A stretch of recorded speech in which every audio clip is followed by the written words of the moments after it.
Hey guys, welcome back to the channel. This is story about what if Naruto becomes master of Shunshin no Jutsu part 1. Before I start, please do support for more amazing content and comments for part 2. Do consider to subscribe my channel and share my video to your friends and check out the description as well. Let's start the video.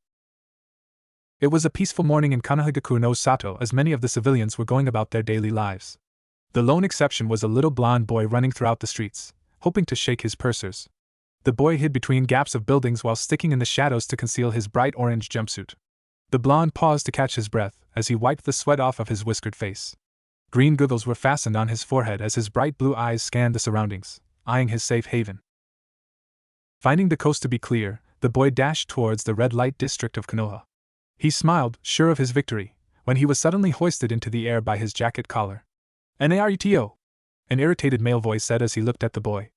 9-year-old Uzumaki Naruto turned to see his diabolical academy instructor. "Gay." Naruto blanched. "How do you always find me, Iruka-sensei?" the boy asked, trying to struggle out of his captor's grasp. Yumino Iruka was an average-height chunin that served as an academy instructor. He wore blue shinobi overalls underneath his green flak jacket. Iruka's most prominent features were his brown hair that was typically tied in a ponytail and a scar on the bridge of his nose. "We're going to the Hokage, where you'll explain yourself," Iruka said. He placed the young boy on his shoulder and walked towards the Hokage building, ignoring the various stares from the villagers of Konoha. Upon arrival, Iruka greeted the Sandaime Hokage, Sarutobi Hiruzen. Hiruzen was an elderly man that served as Konohagakure's leader. Despite his elderly appearance, many shinobis feared him for his vast arrays of jutsus. This eventually earned him the moniker, the Professor. As the strongest person in the village, his word was typically the law, but a few were beginning to undermine his rule. Hiruzen had initially retired from his position but was forced back into duty after the death of his successor. Thank you, Iruka. I was hoping that you would be able to find Naruto-kun," the Sandaime said as he lit his pipe of tobacco. The scarred chunin bowed in recognition before dropping Naruto unceremoniously on the ground. "Be a little gentle, will you, Iruka-sensei?" the boy complained as he rubbed his sore behind. Before Iruka could retort to his student, the Sandaime intervened. "Naruto, I have several reports from people claiming that they've seen you painting graffiti all over the Uchiha compound," Hiruzen stated. "Is this true?" the old man asked for confirmation. Sometimes the villagers would blame Naruto for things the young boy didn't commit in order to get Naruto in trouble. "Of course that was me. No one else is able to pull off a prank that awesome. I actually think this is my best prank yet, old man," Naruto replied as he gave a foxy grin. He had pranked the Uchihas because they often sided with villagers when the villagers pressed charges against Naruto.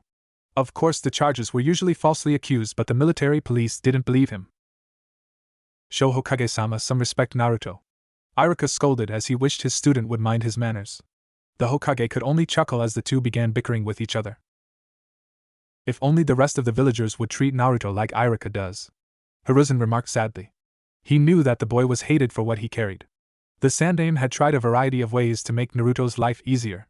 From making laws to giving the boy a monthly stipend was just some of the ways that he tried. Still, the villagers would try to sabotage the boy every chance they got. "Well, since you take credit for the act, as punishment, you're to clean the entire compound."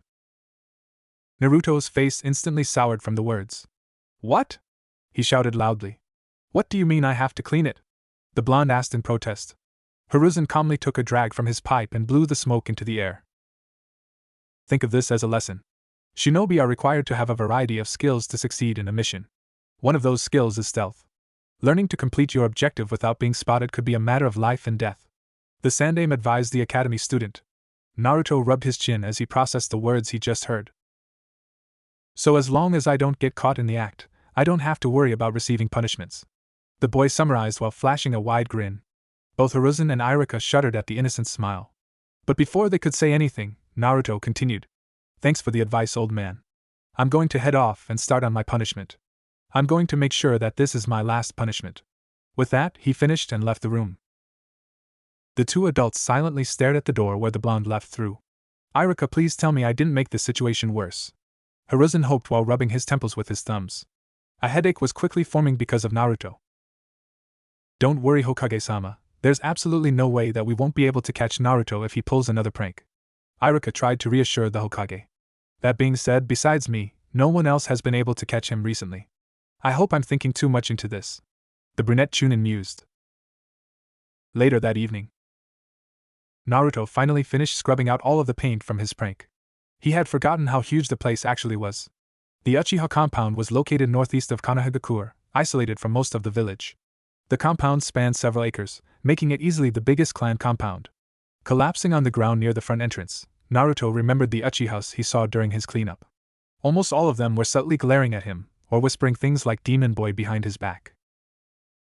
He did manage to see Sasuke, who was practicing on a dummy. Naruto usually didn't associate it with the other boy as they were stark opposites. Sasuke was the upcoming prodigy while Naruto was known as the dead last.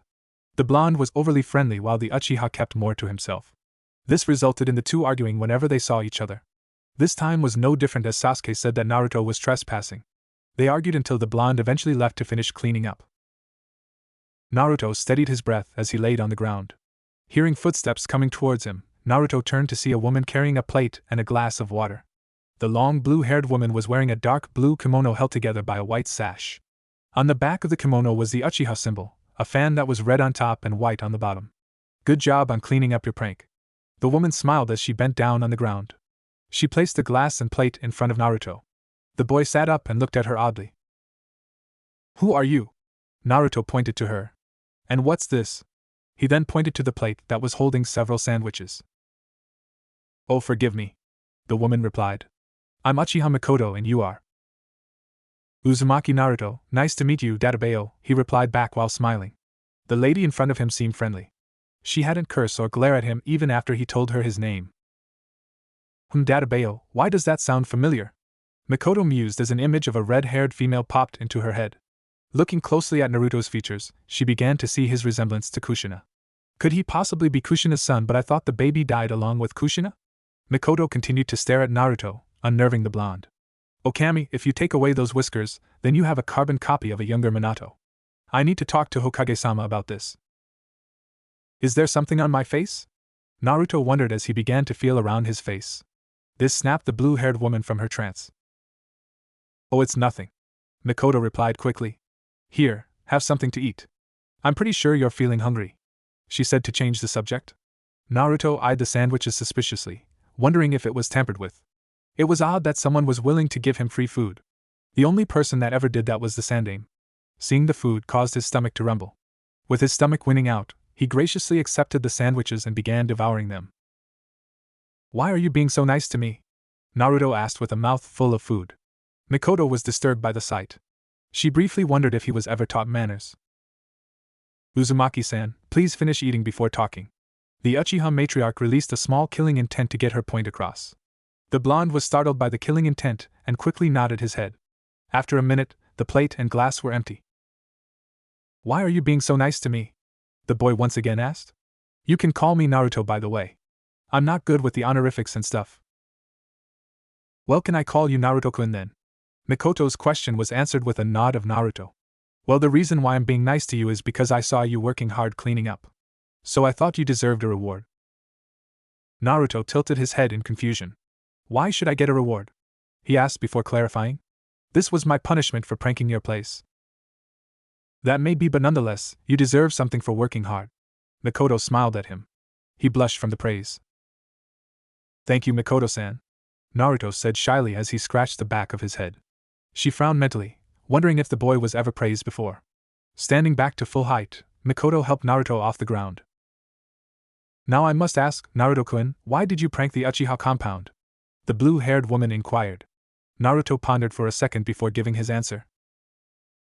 Well, someone had to teach the Uchiha pricks a lesson, the boy answered. Realizing his mistake, Naruto hastily spoke one more. I don't mean you're a prick, Mikoto-san. I'm talking about the other Uchihas, he said nervously, hoping he didn't offend her. Mikoto chuckled at how the little boy was acting. Can you promise me not to prank this place again? Mikoto asked politely. Naruto shook his head, much to her dislike. I can't promise that, the blonde replied. Okay, how about a deal then? She proposed, getting his attention. If you promise not to prank the Uchiha compound, then I will teach you how to be a shinobi. How do you know I attend the academy? He asked. Mikoto smiled as she answered his question. My sons, Sasuke-kun and Itachi-kun, talk about you. It was more of Sasuke complaining how the blonde boy kept on interrupting class with his pranks. Naruto received the shock of his short life. You're the mom of Sasuke team, he shouted in disbelief. How can the mom be so nice but the son be such a jerk? Naruto muttered, trying to wrap it around his head that Mikoto was Sasuke's mom. Wait a minute. Who in the heck is Itachi? As on cue, an ANBU wearing all black and a weasel mask appeared before the two. Itachi-kun/Weasel and I. The two said from the appearance of the ANBU. Naruto ran up to the ANBU and gave him a hug. Every time someone tried to harass Naruto, an ANBU would typically be there to intervene. Usually it was Weasel, dog, or cat that came to his rescue. Weasel would even piggyback Naruto back to his apartment. The blonde loved to fly across the rooftops on Weasel's back as he felt safe from all dangers. Hello Ka-san, Naruto-kun. Itachi replied to the two, slightly surprised to find Naruto in front of the compound. Wait, Naruto said in realization. So your name is Itachi, not Weasel? The blonde asked as he released the hug. It would be weird if his name was actually Weasel. Itachi nodded to the question.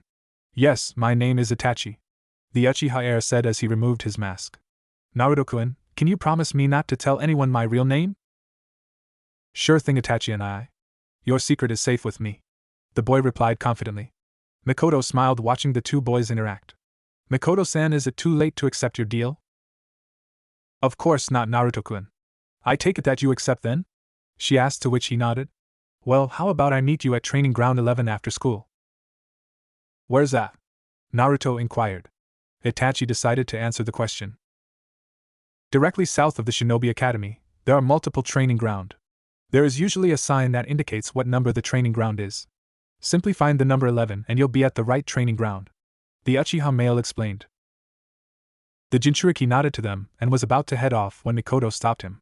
Wait a minute, Naruto-kun, she said before heading to her home. A minute later, she came out with a book. Here, Naruto-kun. Mikoto handed him a book titled Shinobi Basics 101. I want you to try to read all of this before we see each other tomorrow. I hate books. The blonde muttered. I don't want to read it, Naruto said as he politely handed the book back. Mikoto denied it and shook her head. Naruto-kun, if you want to be a great shinobi, you need to read books. Itachi agreed with his mother. Naruto-kun, books have knowledge in them. The more knowledge one possesses, the stronger the ninja becomes. The male Uchiha reasoned. Naruto sighed, knowing it would be futile to resist. He reluctantly accepted the book. Okay, I'll try to finish it by tomorrow. Naruto frowned slightly before turning to the two Uchihas. By Itachi and I and Mikoto-san. He said his farewells before leaving the compound and towards Ichiraku's. Ka-san, Itachi said to get her attention. May I ask why you wish to train Naruto-kun? There's a chance that he's the son of my best friend, and she'll never forgive me for not being in his life. Obviously, she couldn't tell Itachi that. I always wanted to help my sons train, but your father wouldn't permit it. So I thought it would be nice to train Naruto-kun. Itachi stared at her impassively and nodded. That is fine, mother, but I believe you should talk with Hokage-sama about this, he said and began walking towards their house. Well, I'll do just that. Tell your father and Sasuke-kun I will be back shortly. Mikoto then used Shunshin no Jutsu, body flicker technique, to appear outside the Hokage tower. Luckily it was late in the day, so having an audience with the Hokage was easy. After being let in by the secretary, she appeared in the room where Sandaime was doing paperwork. Oh, Mikoto-chan, what can I do for you today? Hiruzen smiled as he glanced up from his work and gestured Mikoto to sit. The Uchiha matriarch sat down as the elderly man gave her his attention. Hello, Hokage-sama. I wish to talk about matter regarding a certain blonde-headed boy and his heritage.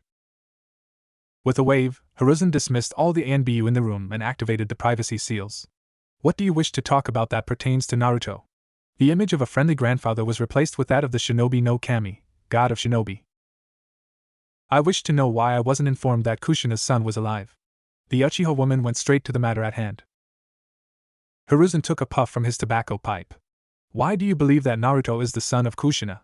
Mikoto let out a sigh and began explaining. Hokage-sama. I can't believe no one, including myself, hadn't seen it sooner. If you take away Naruto's whiskers, you'll have a carbon copy of Minato when he was younger, Mikoto said as she was still in disbelief. Hiruzen nodded, believing the same. The nod was all Mikoto needed to confirm her suspicions. When people are blinded by hate, they fail to see the most obvious of things. He remarked sadly and wondered if the village will ever regain the will of fire. Meanwhile, Mikoto was feeling angry not only at the villagers but angry at herself for not noticing it sooner. Does he know about his heritage? She asked, even though she suspected that Naruto didn't know. Just like with the Kyuubi, His heritage is an S-class secret. This is to prevent the likes of Iwa and Kumo coming here to either kill or kidnap him. The Hokage explained. She agreed because that would most likely happen if Iwa and Kumo would ever come to know of Naruto's existence. Hokage-sama, please allow me to adopt him. It is the least I could do for Kushina's boy after not being in his life for 9 years. Mikoto knew she would feel Kushina's wrath if she ever saw the redhead again. I'm afraid I cannot allow that, he answered. Why, Hokage-sama? Mikoto was confused. Why was he refusing her? If I were to let one of the clans adopt Naruto, then that clan would have more power over the others due to the fact that Naruto is a Jinchuriki. Believe me when I say that you weren't the first to approach me to adopt him after finding out his heritage. Hiruzen answered her. Who else knows besides us? Mikoto was shocked that others knew of this secret as well. Hiruzen took another puff from his pipe. He really was too old for this job. Including us, it would be Jiraiya, Shikaku, and Shibi. Jiraiya is Naruto's godfather, but unfortunately he has a spy network to run, so he can't be here. Shikaku found out when he went to pick up his son from the park. He saw Naruto and immediately connected him to Minato. Shibi said that his Kikaichu detected that Naruto's chakra was similar to his parents'. The latter two also asked to adopt him. I see. The mood depressed as Mikoto uttered those words. Would it be alright if I taught and trained him to be a shinobi? She asked, hopeful of the Hokage's answer. The mood was no longer gloomy as Hiruzen chuckled. I see absolutely no problem with that. Thank you, Hokage-sama. Mikoto's face instantly brightened as she bowed deeply. So the Kawarimi no Megami, goddess of body replacement, is going to teach someone again. Hiruzen teased the younger woman. Mikoto sighed at that nickname. I really loathe that moniker. Couldn't they come up with something else? She frowned before addressing the rest of the statement. I didn't even teach Shursui much, it was mostly due to his own hard work. According to him, you helped in making the Shunshin no Shursui of the body flicker, into a deadly force he was known as. It's a pity that he committed suicide 2 years ago. Hiruzen remarked sadly. Shursui had committed suicide in hopes of quelling the flames of rebellion. It had worked as the Uchiha had temporarily halted their plans. It wasn't until recently that plans had begun anew. Mikoto nodded as she still remembered the compassionate Uchiha that was Itachi's best friend. Well, I must leave to prepare dinner. Please excuse me and have a good day, Hokage-sama, she said as Hiruzen dismissed her. Mikoto exited the building with a swirl of leaves. The Sandaime sighed as he leaned back in his chair. It's a pity that there aren't more Uchiha like you, Mikoto. I can only hope that your clan doesn't do something hasty and actually try a coup d'etat. Hopefully I can patch things up soon. He turned back to his paperwork as the pile seemingly got bigger since he last saw it. I really need to look for a successor. On the way towards his 2-story apartment building, Naruto let out a heavy sigh. Graffiti of all colors decorated the wall leading towards his door. Words such as demon and die was commonly repeated among the writings. Naruto unlocked the door to his apartment room. He locked the door quickly after stepping into the apartment that the Hokage had brought for him when he was 4. At just 4 years old, he was kicked out from the orphanage and left to wander the streets for food and shelter. His food was overdue food products that were in the trash, while his shelter was either the forests or somewhere in the playgrounds. His luck turned for the better when the old man found him near the Sarutobi estate. The Hokage quickly took him inside for some food and clothing. That day was the happiest day in young Naruto's life. Not only did he get to eat good food and had a roof over his head, the old man looked at him differently from the rest of the villagers. Where the villagers would glare at him with hate and scorn, the Hokage looked at Naruto with sorrow and guilt. The boy didn't understand why, but he was just glad that it was different. The Sandaime proceeded to rent him a room at an apartment complex on the edge of the red light district. As soon as he moved in, all the other occupants moved out. Even the landlord moved away, leaving him all alone in the 2-story building. Even though Naruto didn't need to pay rent, he always wondered why people avoided him or downright hated him. For as long as he could remember, the villagers always looked at him in contempt. What crime did he commit that his birth was treated like the plague? Naruto figured his parents must have done something horrible. They either died or abandoned him, making the villagers punish him for their actions. Naruto looked at the state of his desolate apartment room. The refrigerator, although in working condition, was mostly empty. Luckily, the cabinets were filled up to the brim with ramen cups. The day he discovered the food of the gods was the second happiest day of his life. Not only was it cheap, but it tasted amazing. The small brown table that he owned was found in a nearby garbage heap. Cuts of all sizes decorated the table as if it was made that way. His sofa was something he found in one of the abandoned rooms. At first it was in good condition, but now cotton stuffing stewed out from the openings. One day, someone snuck into his apartment and ruined all of his furniture with a sharp object. Naruto could have asked the Hokage for help getting furniture, but he didn't want to bother the old man who had an entire village to run. Deciding a shower was the best course of action, Naruto placed his orange monstrosity, as his teachers called it, into the washer. After a long shower, Naruto wore a white sleeveless shirt along with black shorts. As he placed his orange outfit in the dryer for use tomorrow, he remembered the book that Mikoto gave him. Grabbing the book, the blonde headed into his room. His room was vacant besides a single brown dresser and a spring mattress. Both were in decent condition that he had found in the other apartment rooms. Plopping down on the bed, he looked at the book. Naruto hated books with a passion. To him, it was all a bunch of big words mixed together to make long sentences. Whenever he asked the teachers to explain them, they would spurn him and called him an idiot for not understanding. With reluctance, the blonde opened the first page of the book. A note fell from the book and landed on his stomach. Naruto grabbed the note and read its contents. To Naruto-kun. If you found this note, then you listened to me and attempted to read the book. Great job on following my orders, and you avoided punishment when we meet tomorrow. Naruto's sweat dropped at that sentence. Mikoto was such a nice person, there was no way she was going to punish him, right? Shaking his thoughts, he continued reading the rest of the note. I know some words will be difficult for you to understand, so I want you to write down those words on a piece of paper, and we'll discuss them tomorrow. I want you to know that reading this book will help you on the path on to becoming a ninja. If you don't believe me, this was Itachi-kun's first book. Without further ado, finish this book before we see each other tomorrow. Your future sensei, Uchiha Mikoto. Naruto couldn't believe this book was once Itachi's.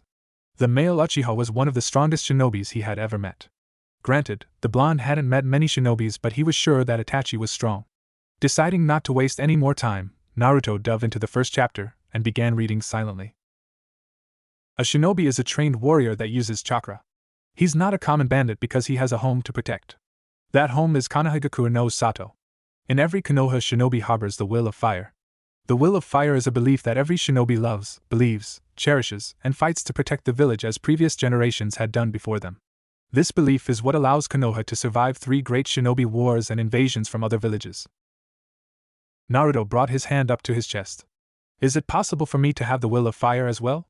Can I honestly protect the same people that scorn me? Jiji once said that a Hokage protects his people. Maybe that's the same thing. Naruto thought to himself as he continued reading the book.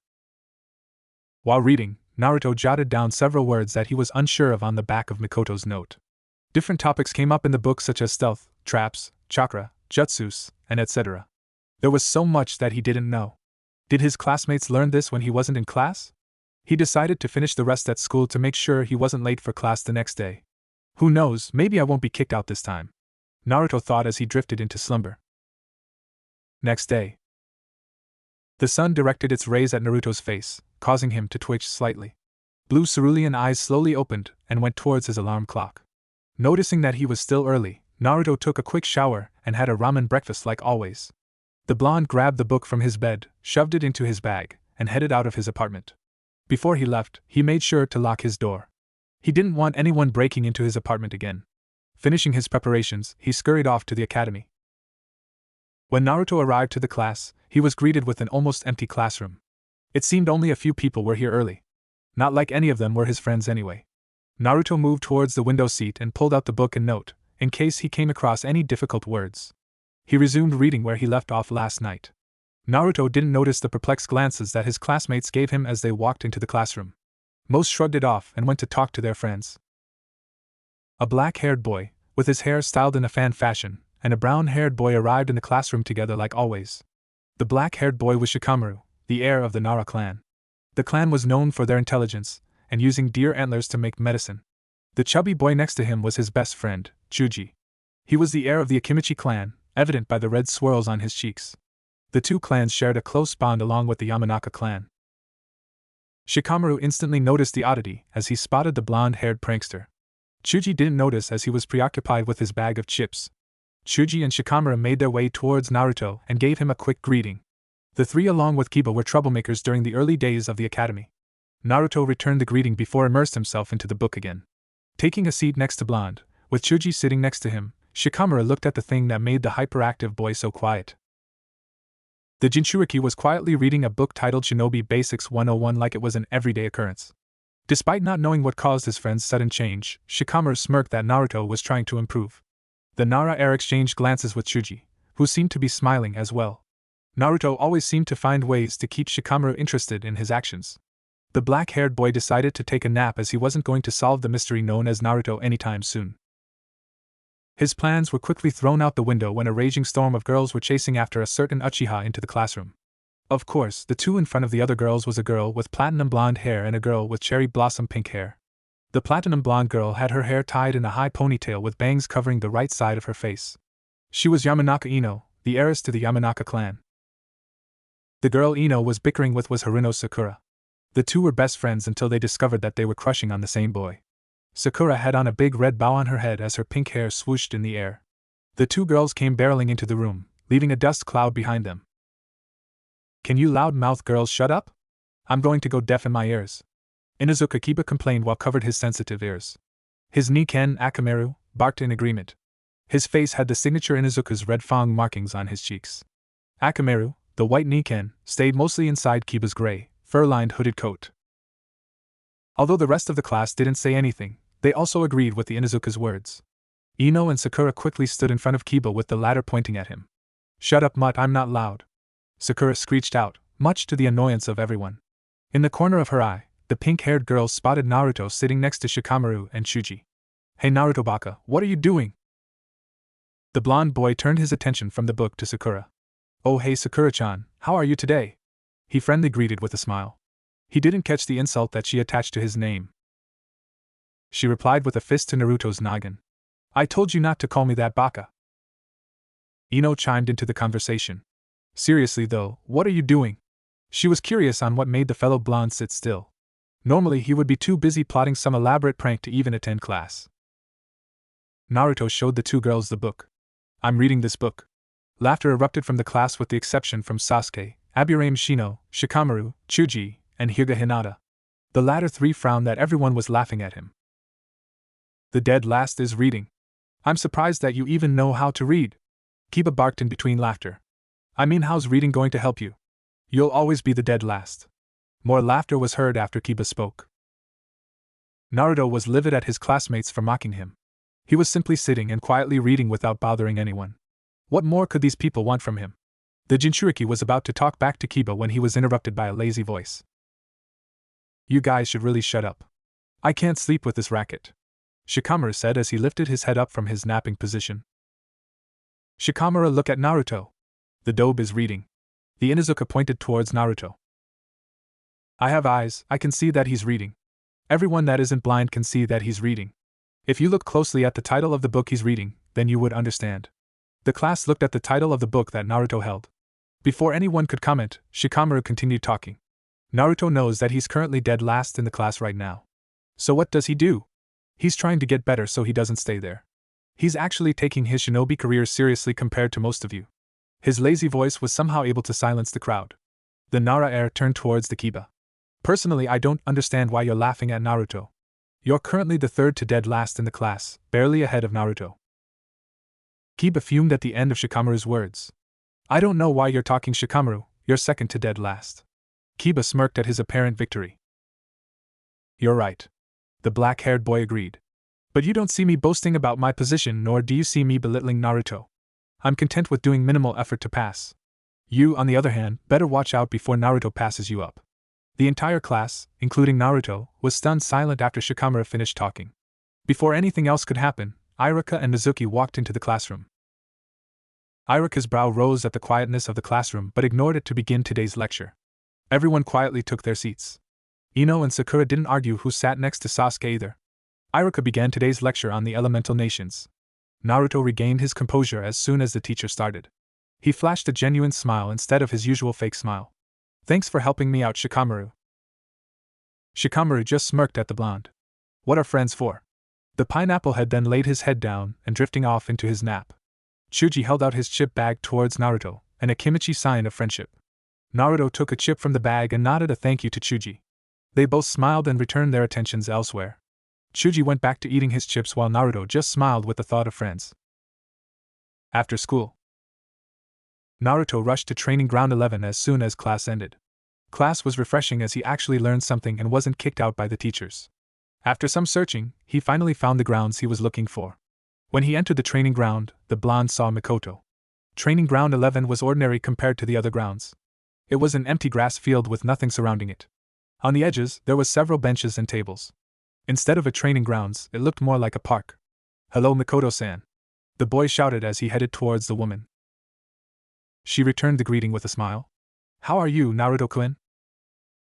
"I had an awesome day. Today I read the book you gave me in class, but people laughed at me." Naruto frowned as he recalled the incident. Mikoto frowned as well but decided to let the Jinchuriki continue talking. "My friend Shikamaru told off the people who laughed at me. I didn't even know we were friends. Plus Chuji gave me a chip from his chip bag, which means we're friends too. Oh, and Chuji is in a Kimichi, just in case you didn't know. I was able to learn something in class and I wasn't even kicked out." The hyperactive blonde rambled on. Mikoto continued to frown at some of the things she heard but didn't pursue the topic. The woman simply patted his head, glad that he was happy. "Alright, Naruto-kun, since you're so happy today, how about we go buy you some new clothes?" she suggested. Naruto looked at her oddly. "What's wrong with my current clothes?" he said as he looked at his favorite outfit. Mikoto shook her head. "Naruto-kun, a good ninja needs to use stealth by blending into the environment. Bright orange basically paints a target on you." She hoped to reason with him. As much as Naruto liked orange, he knew Mikoto had a valid point. "The problem is that shops don't let me buy anything. If they did let me buy stuff, it's really overpriced. This jumpsuit was the cheapest thing I can buy." Mikoto stared at the ground impassively, but inside was a tornado of emotions. How dare the civilians treat a young child like this? The amount of hate he's receiving for something he has no control over is ridiculous. The Uchiha woman steeled her emotions as she looked back up at him. "Come, Naruto-kun, I know a shop that will sell you things at a fair price." She gestured to the boy. Naruto stood rooted to his spot. "Mikoto-san, while I appreciate it, why are you so nice to me?" the boy asked. He wasn't used to this level of kindness. First she offered to train him, and now she was taking him shopping. The Uchiha woman frowned once again. He's so used to being ignored by the village that he doesn't know how to perceive kindness without being suspicious. "Kushina-chan, I regret not being there for your son earlier." Mikoto apologized to her friend, hoping for her forgiveness. "Naruto-kun, I'm doing this because I want to," she assured him. Naruto tilted his head in confusion but decided not to think too much about it. "Well, let me go grab my money before we head off." Before Mikoto could protest, Naruto dashed away towards his apartment. After 5 minutes, he returned and they headed off to the shop. As they walked, villagers and shinobi alike gave them odd looks. They were all wondering what the Uchiha matriarch was doing with the demon brat. Mikoto ignored their stares as they kept walking. Eventually, they stopped outside a shop called Higarashi's Weapons, where a young brown-haired girl was attending the counter. Her hair was styled uniquely into buns. "Hello, Tenten-chan, can you call your parents for me?" Mikoto asked the girl now known as Tenten. The girl bowed before scurrying up the stairs to retrieve her parents. Soon a middle-aged man and woman, along with Tenten, appeared. "Welcome to our store, Mikoto-sama." The man bowed. The man, who had a muscular build, was wearing blue overalls over his white shirt.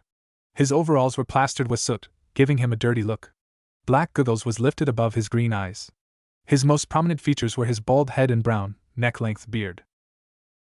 "Kaguya-san, I told you not to call me Sama.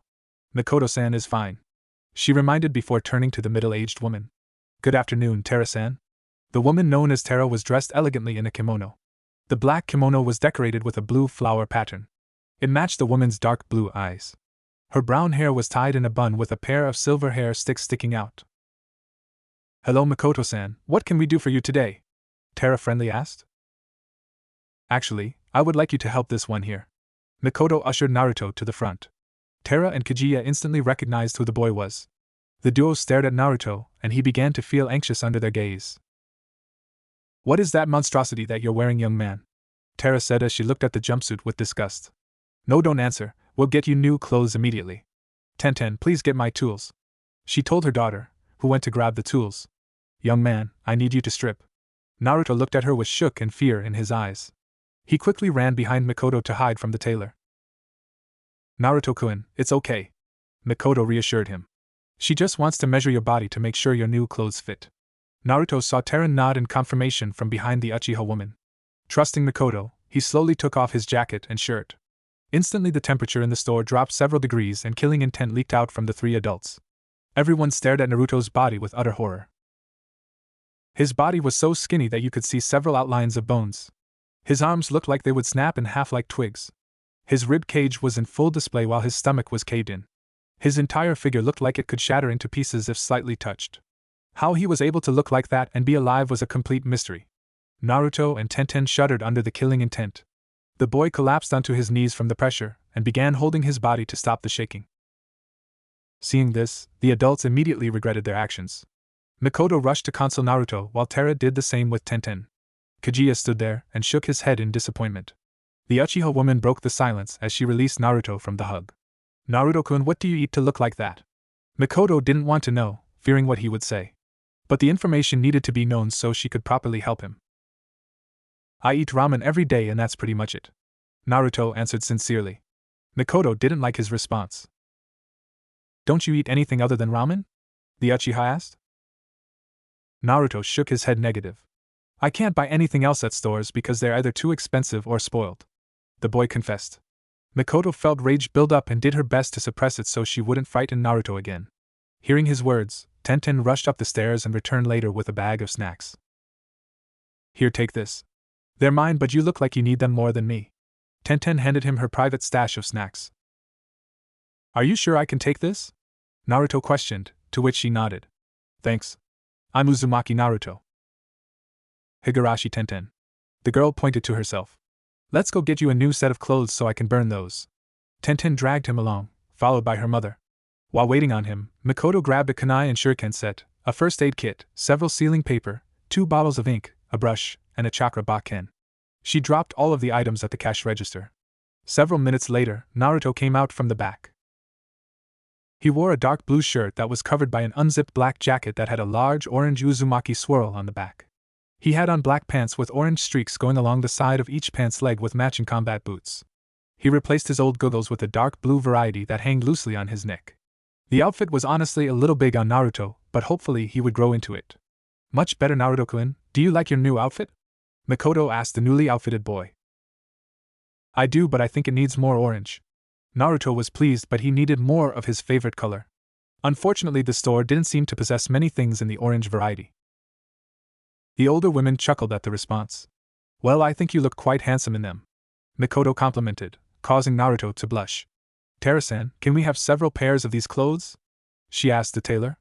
Terra and Tenten went off to retrieve the supplies while Naruto made his way to the counter. "What is all this stuff for?" Naruto mused. "I will explain this stuff to you later after we head to a few other places. Don't worry, you'll need these supplies for later," Mikoto answered while Terra and Tenten returned with the clothes. Kaguya rang them up at the counter. "Since you're a new customer, I'll make it 40% off the final price.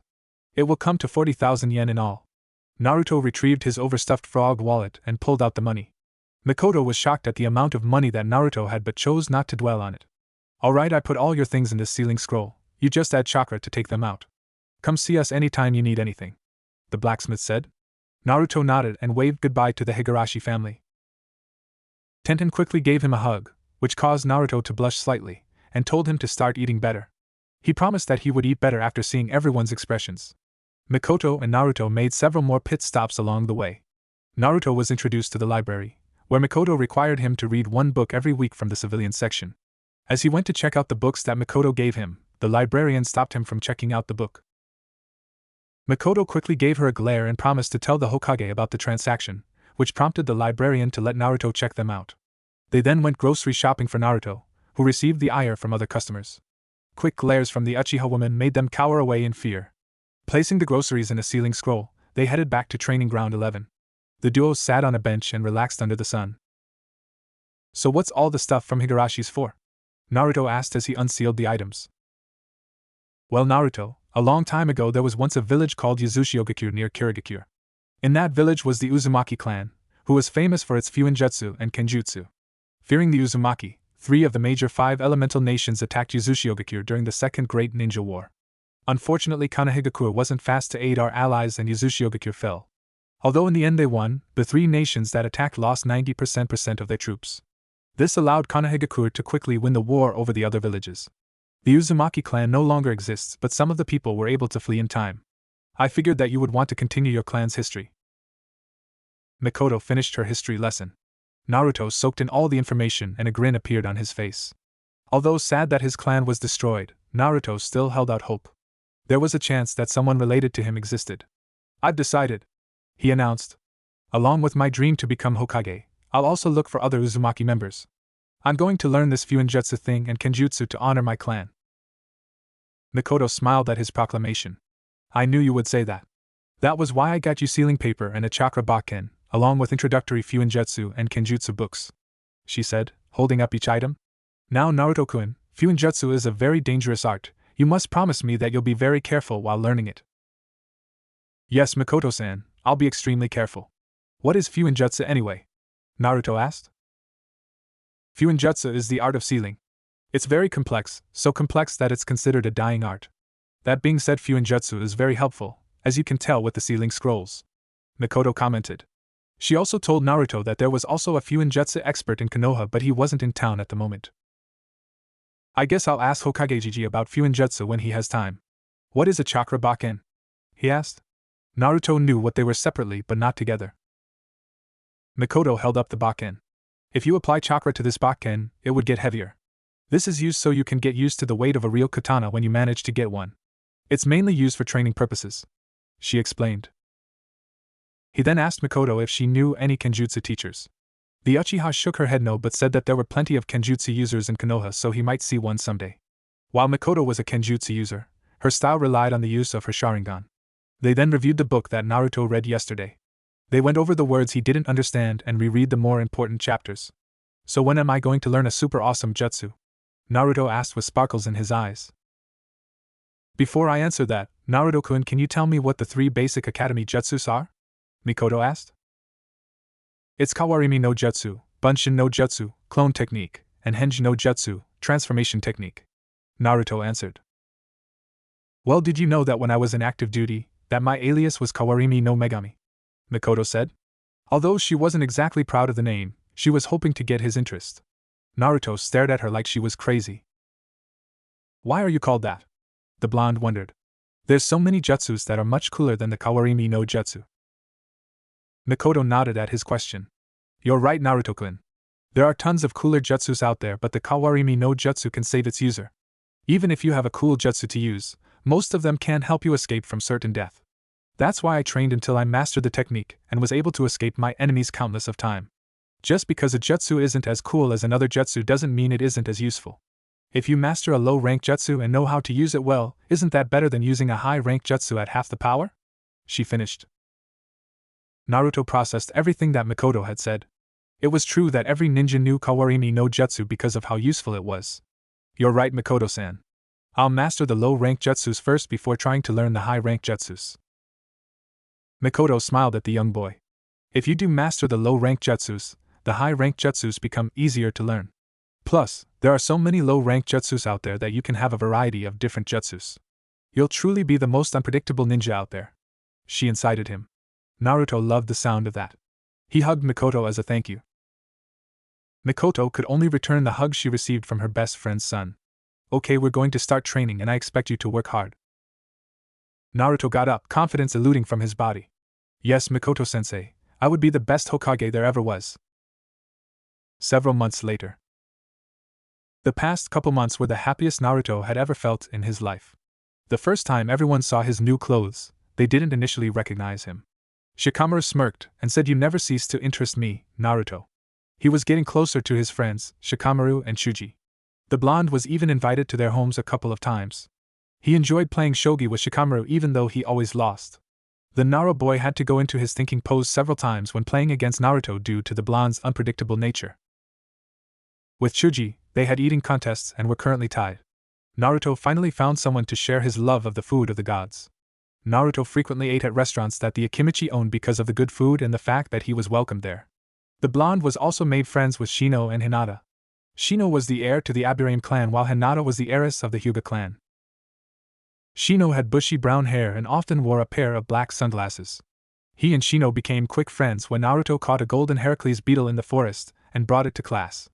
The Abure mare asked if he could have the beetle to see if could crossbreed it with his Kikaichu.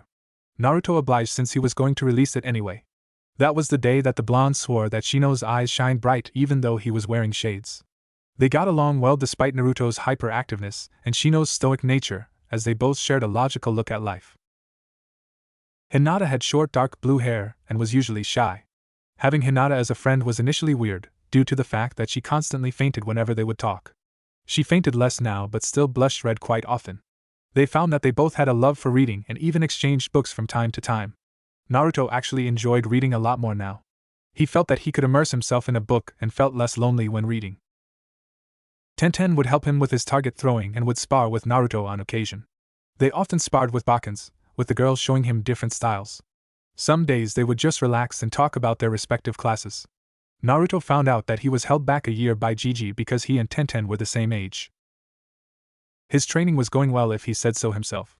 Naruto was no longer the dead last but was still near the lower half of the class. Kiba was furious that he was passed by the former dead last but could no longer say anything about without being called a hypocrite. Iruka enjoyed that the blonde started paying attention during his lectures and was even friendlier towards Naruto. Mikoto trained him in studies, stealth, traps, and the 3 basic academy jutsus. The training in stealth and traps was great for his pranks. Since he never got caught, like Gigi said, he never got punished for his pranks. The Kakuremino no Jutsu, cloak of invisibility technique, greatly helped in the endeavor. Even though the whole village knew it was him, no one was able to catch him in the act. A and B were on high alert after he had pranked their headquarters. All he did was apply itch powder to their uniforms. They even began using had code words for situations involving him. True to his word, he never pranked the Uchiha compound again. He only pranked some Uchihas that irritated him. His training in the academy jutsus was going well except for the Bunshin no Jutsu. He was going to have to find a way to conquer it before graduation. He was able to master his first jutsu, Nanuke no Jutsu, rope escape technique, due to the fact Mikoto-san would make him escape from all kinds of bindings and in all sorts of positions. He questioned the usefulness of this jutsu but Mikoto pointed it out to him. With this jutsu, he would be able to quickly escape if taken hostage or pretend to be captured so he could be led into enemy headquarters. Once inside, he could escape with valuable information or take down the boss. Naruto then knew any jutsu could be helpful depending on the situation. Now he was working on the Kawarimi no Jutsu by replacing himself with objects that were far away.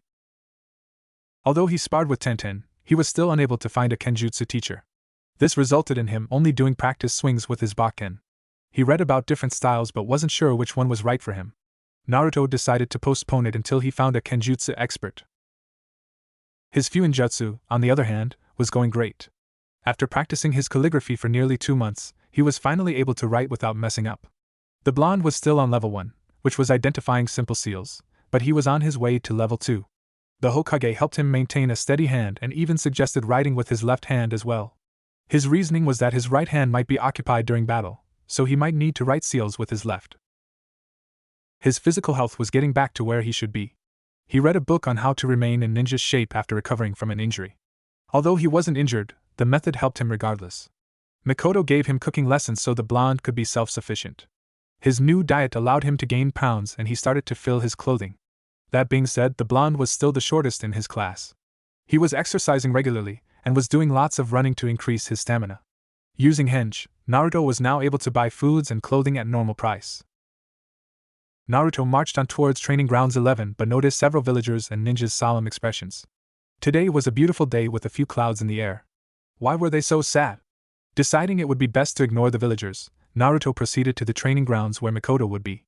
As soon as he arrived, she was nowhere in sight. Could she be stuck at home? No, she would have told me beforehand at least. Naruto pondered when the Hokage came up to him. Naruto, I guess you haven't heard yet? Hiruzen asked despite knowing the answer. What are you talking about, Gigi? Naruto was confused by the Hokage's question. What haven't I heard? He asked before thinking to himself. The old man's acting weird as well, what's going on? Follow me, Naruto, and don't ask anything until we get there. Hiruzen gestured to Naruto. They walked silently the whole way, even the villagers didn't pay him a passing glance. They arrived at the cemetery and Hiruzen stopped at a tombstone. On it read, "Here lies Uchiha Mikoto. A loving wife and mother as well as a strong kunoichi of Konohagakure no Sato." Hey Gigi, this eye is just a prank, alright? It's probably punishment for all the pranks I did. I'm sorry for whatever I did but this is going too far. I mean, I just saw Mikoto-san yesterday. There's no way she's dead. She looked just fine yesterday. Naruto stuttered over his words. He knew it was a lie, it had to be. Naruto, yesterday night Uchiha Itachi murdered everybody in the Uchiha clan except for Uchiha Sasuke. We have no idea why he did it, but we'll ask Sasuke when he wakes up from his comatose state. I'm sorry to say that this isn't a prank, the Hokage said softly, not wanting to hurt his surrogate grandson. Naruto collapsed onto the ground, his entire world shattering. There's no way Itachi and I would do something like that. He's the kindest person I know. Why would he kill everyone, especially his mother? Naruto was at loss for words. What was he trying to achieve? I don't understand what's going on anymore. Naruto's tears escaped his eyes and fell on the ground. Inside, Hiruzen was filled with guilt. Thanks to his incompetence, Danzo was able to order Itachi to kill every single Uchiha to prevent a coup d'état. He deemed himself guilty for the lives of all that died and the three affected most by their deaths. Itachi would be forced to live on the run, be pursued by hunter nins, and deal with the turmoil that comes from killing his clan. Sasuke would live thinking that he was the last loyal Uchiha and be faced with loneliness that he had never experienced before. He would also question why Itachi left him alive and possibly seek out revenge against his brother. Naruto lost his mother and older brother figure in a single night. Unlike Sasuke, he dealt with loneliness before, but that didn't make it any less difficult. Hiruzen noticed that Naruto was beginning to truly smile at people since Mikoto came into his life. The Sandaime knelt down and hugged his surrogate grandson, who was crying profusely. The Hokage cursed his inability to do anything right. He had failed Minato, Kushina, Naruto, and now the entire Uchiha clan. Resolving to change, a fire was born anew within Hiruzen. He wouldn't fail no one else, and Danzo would come to fear why he was known as the Shinobi no Kami. 2 weeks had passed since the Uchiha massacre, and life in Konohagakure had slowly returned to normalcy. Uchiha Itachi was placed in the bingo book as an S-class missing ninja for massacring the Uchiha clan.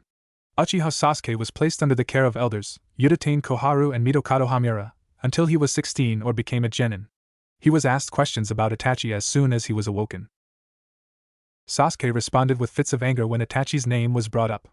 Many civilians deemed it taboo to speak of Itachi's name in front of Sasuke when they saw how he reacted. Sasuke was readmitted into the academy as soon as he was deemed healthy.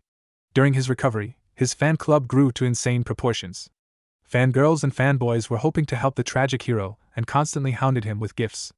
The boy, however, paid them no attention and trained constantly when he wasn't attending classes. Our protagonist hadn't been attending class. He remained locked up in his room and only came out when summoned by the Hokage. Hiruzen was worried about his surrogate grandson and would often take him out to eat ramen. Naruto would eat a single bowl of ramen, thank the Hokage, and return home. Ayame and Tsuchi were worried sick about their favorite customer. Naruto woke up from his slumber. To him, time seemed still and nothing was worth getting up for. He missed talking to Itachi and training with Mikoto. Why did Itachi and I do it? I don't believe it was to test his powers like the villagers are saying. Itachi and I is too kind for that. There's no way he was faking all of that. He loved Konoha as much as the next person. He would do anything for Konoha. Naruto tried to decipher Itachi's actions but was coming up blank. A light knock came from his door and Naruto grudgingly got up to open the door for the Sandaime.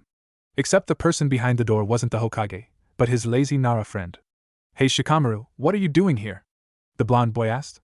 Shikamaru said nothing while his eyes began scanning Naruto. Mom told me to come get you for dinner at our place, you troublesome blonde. The black-haired boy sighed at his friend. This was the first time he had seen the blonde in 2 weeks, but Naruto looked like a shell of himself. Naruto's clothes were ruffled, and he had major bags under his eyes. Most likely from the lack of sleep and crying, seeing as his eyes were still red. Sorry Shika, tell your mom that I'll come another time. The blonde refused the offer and was going to close the door until a hand stopped it. Naruto, you don't understand what that troublesome woman would do to me if I don't bring you. Look, I know you don't want to go, but do it as a favor for me? Shikamaru pleaded. Naruto sighed and nodded. He told Shikamaru to wait for him to get dressed. In about 15 minutes, the duo headed towards the Nara compound. On their way there, villagers directed their scorn at the young Jinchuriki. At least that's one thing that won't change anytime soon. Hopefully Shikamaru won't notice, but I doubt it. He's way too perspective not to. Naruto thought as he walked.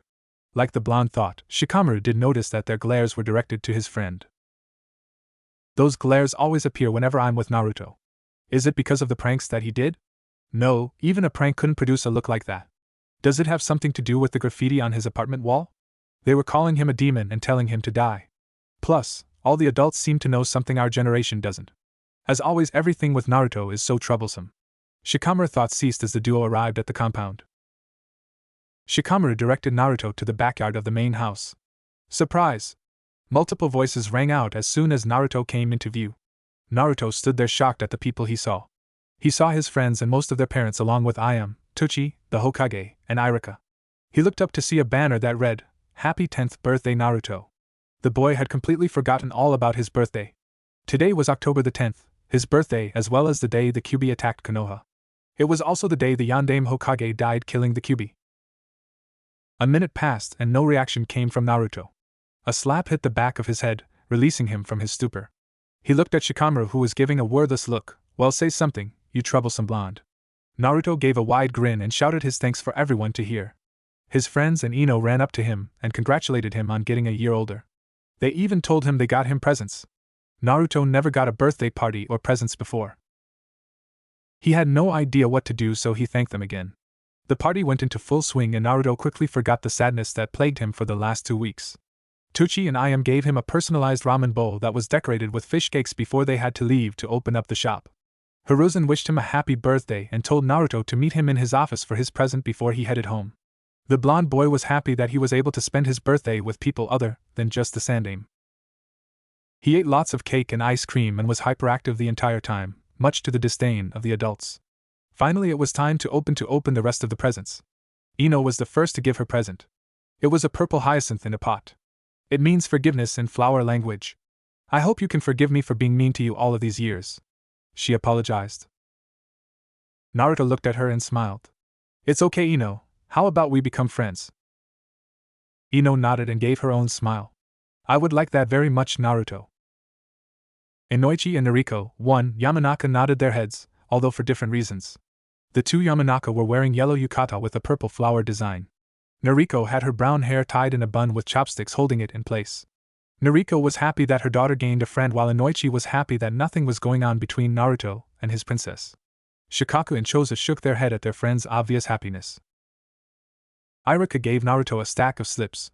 "I wasn't sure what to get you," the scarred-faced Chunin admitted. The blonde boy opened the stacks to reveal a free bowl at Ichiraku's ramen. "There's 50 slips in there. Any more and you'll clean out my wallet." Irika chuckled as Naruto went airborne to give him a hug. "Thank you, Irika-sensei." The Jinchuriki thanked his instructor. Chuji gave him a one-day, all-you-can-eat pass at any Akimichi restaurant of his choosing. "You better tell your chefs to be ready because we're going to have an eating contest soon," Naruto challenged his big-boned friend. "You're going down. This will break our tie," Chuji shouted back. Choza and Chiharu, Akimichi, grew pale and were rapidly making plans to gather extra supplies. The two Akimichi were wearing white yukatas that was decorated with red swirls, the Akimichi symbol. Chiharu's short black hair had a red flower clipped on. Hinata gave him the latest book in the Doki Doki series. The series was immensely popular with the female population and rivaled the Aika Aika series in sales. "Thanks, Hinata. I didn't know a new book had come out," he thanked her. Naruto didn't understand the series much, but he didn't want to make Hinata sad. It also gave them a topic to talk about. "Ano, it came out a week ago," Hinata said while she twirled her fingers. That clicked something within Naruto's head. While he was inside the sanctuary of his apartment, many things happened that he didn't know about. "I hope you like your present, Naruto," she stuttered. Hinata didn't notice Naruto's change in expression. Naruto wore his mask once again and smiled to Hinata. "Thanks, Hinata, we'll talk about it after I finish reading it." The Jinchuriki thanked her once more. Naruto didn't have time to dwell on his thoughts as Shino came up to him. "Naruto-san, I once again wish to congratulate you on your day of birth. Before I give you your present, I shall inform you about the status of the golden Hercules beetle that you gave me. The beetle and my Kikaichu were able to produce a new breed of insect," the Abirame said with no change in his voice. Shino held out his index finger, and out came a larger Kikaichu that had a golden shell. Instantly the women fled from the two boys. Naruto noticed a slight tick mark forming on Shino's head. "Shino, first off, I told you to call me Naruto. Secondly, isn't it really hard to assimilate with new insects? Thirdly, what does it do? Finally, that's so cool. Glad I was able to help you out, Shino," the blonde commented. Naruto saw Shino revert back to his stoic state, although he seemed happier now. The blonde wasn't sure if he was right because no one could really tell in Abirame's expressions. Yes, you did tell me to call you without honorifics, and I will remember it the next time we speak. It is indeed difficult to assimilate with a new species, but these are the offspring my own Kikaichu. That allowed the process to be easier than normally. I have yet to discover their abilities, but regardless, a new species is an exciting event in my clan. Shino answered. Everyone else had a single thought: of course your clan would get excited about bugs. This is the present that I wish to give you. Shino grabbed a ring and handed it to Naruto. This ring is given to the allies of the Aburame clan. Inside the ring is the pheromone of a female Kikaichu that can be released by applying chakra to it. When it is released, insects will surround you and form a cocoon to protect you from harm. While it is not an effective defense, it should be able to survive a single attack. The shade-wearing boy explained. Naruto stared at the ring and Shino wide-eyed. The ring was white with an engraving of a black Kikaichu on it. Are you sure you want to give this to me? I mean, this is obviously important. The Jinchuriki was unsure if he could accept this present. Naruto, not only did you help me discover a new species, but you have never once treated me or my clan like freaks. That is more than enough for me to trust you. If you decline, that means you don't deem my clan as worthy allies, Shino said with no emotion. Naruto frowned at Shino's comment. Of course I think your clan is worthy allies. I'll gladly accept this ring, thank you Shino, Naruto said as he slipped the ring onto his middle finger on his left hand. Shino nodded as well as his father. Shibi approved of his son's choice and was glad that he was able to find a trustworthy friend. Shibi was present with his normal Jonin outfit, the typical Aburame attire. Tenten was next to give Naruto his present. Well, I was actually planning to give you something else, but Dad told me not to. He says to visit him tomorrow for something I can't tell you, she told him. Naruto was confused by her words but allowed her to continue nonetheless. Anyway, I got you this book, since I know you're almost finished with level 1. Tenten said as she revealed a book titled, Fuinjutsu Level 2, Try Not to Blow Yourself Up. Naruto was ecstatic about this present since he no longer needed to wait until he was a genin to borrow a copy from the library. He hugged Tenten tightly as a thank you. This set off a chain of reactions from everyone. Tenten flushed red from being hugged by a boy in public. Hinata was paralyzed and extremely jealous that she wasn't in Tenten's position. Ino's eyes had gained a strange gleam. The younger boys knew Naruto was just being friendly. The adults, on the other hand, were snickering at the two kids. Naruto pulled back and tilted his head in confusion. Suddenly he remembered something from the Doki Doki series. Girls often blushed when hugged by boys in public or by someone they like. Naruto didn't know which one Tenten was blushing about, so he did what boys his age did. He proceeded to blush the color of a ripe tomato. A cough from Shikamaru composed the two 10-year-olds. Thanking Tenten once again and promising to visit tomorrow, he turned to the Naras. Thank you for allowing my birthday party to be here, Shikaku-san and Yoshino-san. Naruto bowed to the husband and wife. The two Naros were wearing plain black yukatas. Yoshino had argued with her husband to get a more decorative yukata, but he was too lazy to choose. The Nara woman had her long brown hair straightened instead of the usual ponytail. Yoshino ran up to him and pulled him into a motherly hug. You know you're always welcome here, Naruchan, she teased. Yoshino-san, don't call me that, it's embarrassing. He sent the male Naros a look, requesting help. They looked away, whistling as if they didn't know what was going on.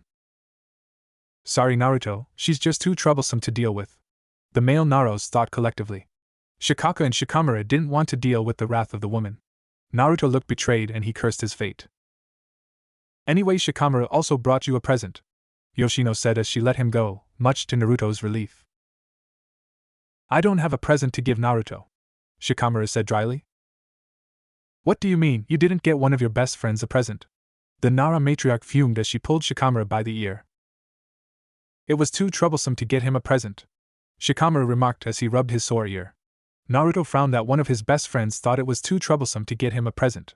The blonde smiled at Shikamaru nonetheless, since Shikamaru's friendship was a good enough gift. It's alright Shika, I'll kick your ass in shoji next time, Naruto proclaimed. Shikamaru smirked at Naruto. I can't wait for that day to come. Although Yoshino was mad at her son, she knew nothing could be done about it. The party continued on into the night. Naruto helped clean up and once again thanked the Naros before heading off to the Hokage Tower. Naruto knocked on the door and was given permission to come in. Inside, his grandfather figure was doing paperwork yet again. Oh, happy birthday my boy, and it's good to see you again. Hiruzen came and gave Naruto a hug before retreating back to his desk. Naruto sat on a chair in front of the desk and waited for the sending. Hiruzen dismissed the ANBU from their posts and activated the privacy seals.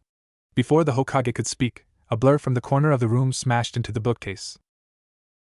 By the bookcase was a man with long white hair and a gigantic scroll on his back holding up an ANBU member with a blank mask by the neck. The white-haired man was Jiraiya of the Sannin and the author of Naruto's Fuinjutsu books. He had on a green kimono shirt with matching pants. A sleeveless red haori was worn over his shirt. On his forehead was a Hittite with the word oil instead of the usual leaf symbol. Jiraiya snapped the ANBU's neck in a quick fashion. Good thing I was in the room, sensei, or we would have been spied on. The body was sealed into a scroll of Jiraiya's and given to an ANBU member that had returned when Hiruzen deactivated his privacy seals. After the ANBU left, the Jiraiya activated his own seals. Just in case, sensei. We don't want the stuff we're talking about coming out of this room. Naruto sat there confused on what was going on. The Toad Sage then took a seat next to Naruto. Happy birthday, Gaki. Jiraiya told Naruto. Thanks, Jiraiya-sama, but do I know you? Naruto asked, which made Jiraiya laugh in amusement. So you know about the great Jiraiya-sama. The Sannin puffed out his chest. But your questions will be answered soon, Jiraiya said since they had more pressing matters. The Hokage coughed to get the two's attention. Naruto, I've been hiding a lot of things from you and I want to make it up to you by telling the truth. I know you have a lot of questions and I'll answer them, but don't interrupt me until I've finished talking. What I'm about to tell you doesn't leave this room, understand? Hiruzen spoke seriously to get his word across. Naruto nodded in agreement and kept his silence. Hiruzen took a long drag from his pipe before he spoke. I'm sure you're wondering why the villagers hated you since the day you were born. On the day you were born, the Kyuubi no Yoko attacked Konohagakure. It tore the village apart with ease and was about to release its strongest attack on the village. Luckily, the Yondaime was able to teleport the beast away from the village. In the history books, it says that the Yondaime defeated the Kyuubi. That's not the truth and I was the one who fabricated it. The Kyuubi isn't actually alive, it's simply a ball of chakra or a biju. Since it isn't alive, it cannot be killed. The Yondaime was forced to seal the beast into a newborn baby in exchange for his life. The baby he put the Kyuubi in was you, Naruto. You're the Jinchuriki of the Kyuubi no Yoko. The Sandaime concluded. To say that Naruto was stunned was a massive understatement. His entire core was shell-shocked from the news and he could see why the villagers glared at him.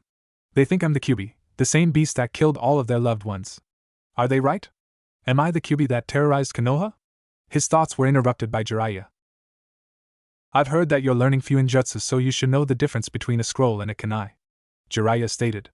In this case, you're a Jinchuriki and serves as the scroll to the Kyuubi's kunai. Naruto slowly nodded as he knew the difference but wasn't fully convinced. What's a Jinchuriki and is the seal secure? Hiruzen decided to answer his question. A Jinchuriki is a human sacrifice made to hold a biju. Including you, there are 8 other Jinchurikis spread out throughout the entire elemental nations. Of all the seals, yours is the most secure since the Yondaime was a level 10 Fuinjutsu master. Naruto's eyes widened over the fact that there were others like him. Were they hated and scorned just as he was? Are all Jinchuriki treated this way, and why do the villagers attack me if I'm the one keeping the beast contained? Naruto said calmly, but there was a hint of anger in his voice. If the villagers acted this way towards him, then the others probably had the same or worse treatment. A Jinchuriki's identity is usually kept hidden from the other elemental countries because they're often targeted for kidnap and assassination. The only known Jinchurikis are Rashi and Han of Iwagakure, Yagura of Kirigakure, and Karabi of Kumogakure. Not much is known about Rashi and Han except that they fought in the Third Great Shinobi War. Yagura is the Mizukage of Kirigakure and Karabi is viewed as a hero in his village because of his actions in the Third War. Jiraiya said to assure Naruto that not all Jinchuriki were treated badly. He did leave out the fact that Yagura was trying to commit genocide against bloodline users. Hiruzen decided to answer the second question. Most villagers and even some ninja don't understand how seals work. As you know, Fuinjutsu is a very complex art that's slowly dying out because not many people can understand it. They cannot fathom how a bunch of lines of ink can possibly hold back a beast such as the Kyuubi. I know I cannot possibly tell you to forgive them after all they've done to you. It is okay, Gigi. I can sort of understand why they feel the way they do. They simply fear what they don't understand. Who all knows about my status? Naruto asked. He was worried that everyone knew about him. Only the adults should know about your status as a Jinchuriki since some shinobi saw the Yondaime seal the Kyuubi in you. Word was around before I was able to make a law that prohibited anyone to talk about your status, bearing execution. The younger generation doesn't know about it. Hiruzen explained and he saw the relief that came to Naruto's face. Thank you for finally telling me and trusting me enough with this secret. Naruto stood up and bowed deeply. Hiruzen stood up and sat on the floor in front of Naruto. He bowed with his head on the floor. Naruto, after everything I've done to you, yet you still thank me. I don't deserve your thanks as I'm a failure as your grandfather, the Sandaime said. Hiruzen felt hands lifting his head, and the same hands wrapping around his torso. Gigi, don't ever say that. I don't care what anyone else says. You're the best grandfather in the world and I can't be any happier, Naruto reproached. The grandfather and grandson wept in each other's arms. Both were feeling relief for different reasons, but they were happy to have one another. Jiraiya turned away from the scene to give the two some privacy while also wiping his own manly tears away. What would his fans say if they caught him crying over such a sappy scene? They finally released each other and went back to their respective seats. Smiles graced the faces of the males. But Hiruzen soon sported a frown. As you now know, Naruto, a lot of responsibility has been placed on your shoulders. I'm confident that you can handle it, the Hokage said with pride evident in his voice. Gigi, I know I'm not allowed to tell anyone about this, but can I tell Shikamaru and Shino? They're my best friends and I trust them not to tell anyone, Naruto pleaded to his grandfather. Hiruzen pondered his surrogate grandson's words. The Toad Sage answered for him. I think it'll be fine for him to tell them, Sensei. They don't seem to be the type to judge. If the Gaki believes that they're trustworthy, why not believe in his choice of friends? Jiraiya proposed. The Hokage nodded a yes but told Naruto it had to be somewhere private. Thank you, Gigi. Is there anything else you need from me? The blonde asked. Hiruzen nodded. I have another secret I'm keeping from you, Naruto, and it's regarding the identity of your parents. I, however, cannot tell you their identities until you reach the rank of Chunin because of certain reasons. Please try to understand that we're doing this for your own good, the Hokage told the blonde. Naruto had only one thought on his mind. Did they, my parents, love me? He asked, hopeful of a good answer. Hiruzen's smile was one of remembrance. They loved you more than anything else. You were their treasure, and they regret not being here to see you grow up. I know if they were here, they would be really proud of you, the Hokage replied. Naruto knew that meant they were dead, but he still smiled as his parents loved him. Thank you, Gigi. That should be everything, I presume? Naruto asked, but the Hokage pointed to his student. I have a present to give you as well, Gaki. The present is a godfather, or more specifically, me, Jiraiya shouted as he struck a pose. Your parents made me your godfather before you were born. Naruto's eyes widened at Jiraiya's words and quickly narrowed in rage. The young boy got up from his seat and kicked Jiraiya in the gut before following with an uppercut to the chin. Naruto took out his Bakken from its seal and applied chakra to it, making it the heaviest he could possibly handle. He dashed and did a side swipe to hit Jiraiya on the side. Naruto huffed and puffed from the exertion of his actions. Where were you for the past 9 years? I had no one that cared about me except for Gigi, Ayamizen, Tuchi-san, and Iruka-sensei for 8 years. I was beaten, abused, spitted on, ignored or glared at by the villagers every day of my life. My life finally got better when Mikoto-san and Itachi and I came into my life last year. Slowly I started to make friends and found people that cared about me. Where were you when I desperately needed someone when Mikoto-san died 2 weeks ago? I know I'm just a brat to you, but couldn't you have been in my life just for an hour? I understand that you have lots of duties to perform as a Sannin, but was it that hard to tell me you existed? I'm sorry, but I don't want to see your face anymore today. Naruto ranted all of his frustrations. The boy stormed out the room and slammed the door, leaving a downcasted Jiraiya. Hiruzen watched his student. Why didn't you dodge his attacks? The Hokage inquired. Jiraiya slowly got up from the floor and sat down on the chair once more. I deserved that beating from him, the Toad Sage replied softly. His hand moved to his side to soothe the pain. Just give him some time to breathe. He doesn't hate you, but it'll take him time to open up to you, Hiruzen said, trying to cheer up his student the best he can. In other news, there's another reason I called you back here besides the fact that it's Naruto's birthday. I want you to bring Tsunade back to Konoha. Sensei, she left here 17 years ago, and I don't think anything is going to bring her back, the white-haired man commented.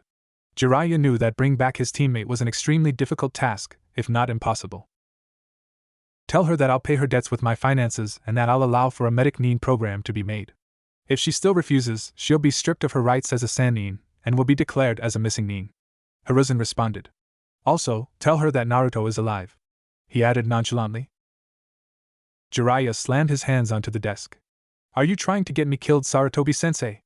I was already going to get pummeled because of the threat. Now I'm going to be killed, revived, and killed again when I tell her about Naruto. Tsunade was close with Kushina before she left with the village with Shizen. She believes that Naruto died along with his parents. If she found out that we've been hiding him from her, we'll essentially be signing our death sentences. the Toad Sage shouted. Being on the receiving end of Tsunade's punches for years, Jiraiya knew how deadly the Slug Princess was. Hiruzen took a drag from his pipe. Trust me, I know what will happen, but I need her here when I finally take down Danzo. Jiraiya sat down with that statement. So you're finally going to kill that old goat. It's about time. I never did like him, even though he's helping Konoha in a way. Hiruzen nodded. I know that he won't be an easy person to take down, so I'll need someone here, in case I fall in battle. That doesn't mean I plan on dying, but I'm not in the shape I used to be. Alright, old man, I'll bring back Tsunade with me back to Konoha, even if she's the one dragging my lifeless body through the gates. I hope Naruto talks to me when I come back. The Sannin finished. Jiraiya left the building through the windowsill, leaving Hiruzen all alone. The Hokage stared at a picture of the Yondaime. I'll correct my mistakes, Minato, even it costs me my life. He glanced at his eternal enemy on his desk. Although I wished you had told me how to defeat Paperwork before you died. Hiruzen groaned as he went back to stamping papers into the night. The next day, Naruto was jogging around the town in the early morning hours. He was thinking about the conversation he had with the Hokage and Jiraiya. The Sandaime had finally told him why he was hated by the villagers. The boy felt like a burden was removed from his shoulders, even though it was now in his stomach. Although he was mad at Jiraiya, he needed to be civilized, or at least let his godfather explain his reasons the next time he saw him. Naruto was out of breath by the time he came back to his apartment. Not exercising for 2 weeks really drained on his stamina. He had only completed one lap around Konoha before retiring. He remembered that Tenten said her father told him to come to the store today. Deciding to tell his friends about the Kyuubi later, Naruto showered and headed towards Higurashi Weapons. Even though people were only beginning to wake up to start their day, the store was already open. Good morning, Kaguya-san. Naruto waved to the older man. Good morning to you, Naruto-kun. Tenten's father greeted in return. Why are you up this early? Even Tenten and Terra are still in bed. Kaguya asked the now 10-year-old. I was out training when I remembered that Tenten told me to come see you today. Naruto explained. Well, give me a minute, and I'll go get your gift. The blacksmith responded. As Kaguya went to the back to retrieve Naruto's gift, a sickly man walked into store. The man's brown hair was covered by a blue bandana where his Hittite was located. He was wearing blue standard shinobi clothes along with a green flak jacket. The thing that caught Naruto's eye was the dark bags under the man's eyes. Excuse me, is Kaguya-san here? The sick man asked Naruto. Yeah, he's in the back. Are you okay? The blonde boy asked as the person coughed again. Do you need someone to take you to the hospital? Naruto was honestly worried as the man who looked like he was going to collapse any second. No, I'm fine, thank you. I have a cough problem because I breathed in some toxic gas on a mission. Since it was never fully cured, I was left with a cough problem. The shinobi explained. Kaguya came back with a wakizashi and saw the man. Good morning, Hayate-san. What can I do for you today? The bald blacksmith asked. The man now known as Hate replied. Good morning, Kaguya-san. I was wondering if you can fix my katana for me. I chipped it during my last mission. Hate requested. Kaguya nodded while Naruto looked at Hate. Excuse me, do you practice kenjutsu? Naruto asked with hope in his words. Hate saw that he was being addressed and nodded. I'm one of the kenjutsu masters in Konoha, if I say so myself. Naruto smiled at finding a potential teacher. I'm sorry, I forgot to introduce myself. My name is Uzumaki Naruto, and I'm actually looking for a kenjutsu teacher. The boy introduced himself. Hate smiled as well. My name is Gecko Hate, and it's nice to see that someone young is interested in kenjutsu. I would be interested in teaching you, but you don't seem to have a blade. The kenjutsu user replied. Kaguya interrupted the two. Actually, he does have one, this one right here. Kaguya said as he held up a black wakizashi. This wakizashi is yours, Naruto-kun. This blade once belonged to Mikoto-san and she wished for me to give it to you on your birthday. I hope you accept it. He gave the blade to Naruto. The Jinchuriki was amazed as the sheath was a pure black that seemed to absorb any light that touched it. The handle was black with a small orange Uzumaki swirl on it. There was an odd circle on top of the handle. I see you've noticed the circle.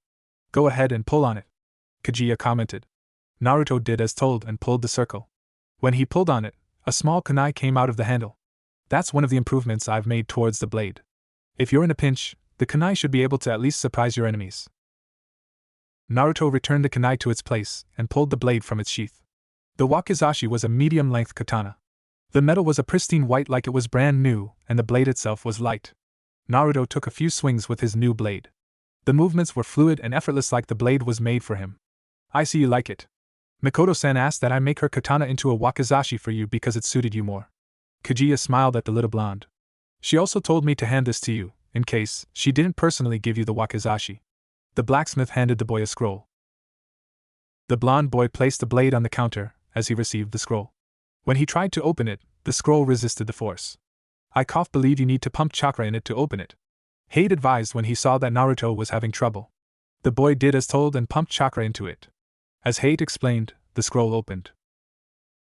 Dear Naruto, if you've received this scroll, then that means I'm gone from this world. My death must have come unexpected to you. You must have plenty of questions that you want answers to. I'll do my best as your sensei to provide you with those answers. The question you're most likely wondering is why I left a scroll with Kaguya-san in advance. The reason for this is because I knew that I didn't have long to live. For reasons I won't disclose, my death would help maintain peace in Konoha. You might not understand, but you'll need to accept it. But even though I know I'll die, I'm filled with regret. You once asked me why I was so kind to you. The answer I gave you was a half-lie. While it was true I was kind to you out of my own free will, the real reason was because I was best friends with your mother. The Hokage has requested that I don't reveal her identity because of certain reasons, but that won't stop me from describing her to you. She was the most hard-headed and quick-tempered person I've ever known. But at the same time, she was also the most loving and friendliest person I've ever met. Her death, along with your father's, impacted me greatly. I fell into depression, knowing that a person I loved was gone from the world. I secluded myself from the world outside of the Uchiha compound. My world brightened it up when a certain someone decided to graffiti the compound.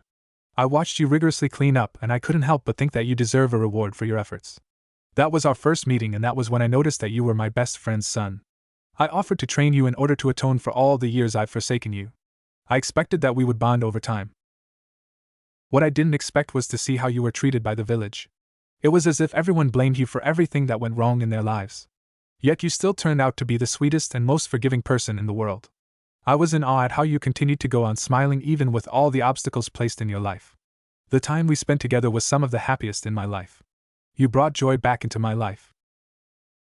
Still, the thing that I'll regret the most is that I'll leave my sons without a mother. Itachi won't show it outwardly, but I know he's one of the most caring people in the world.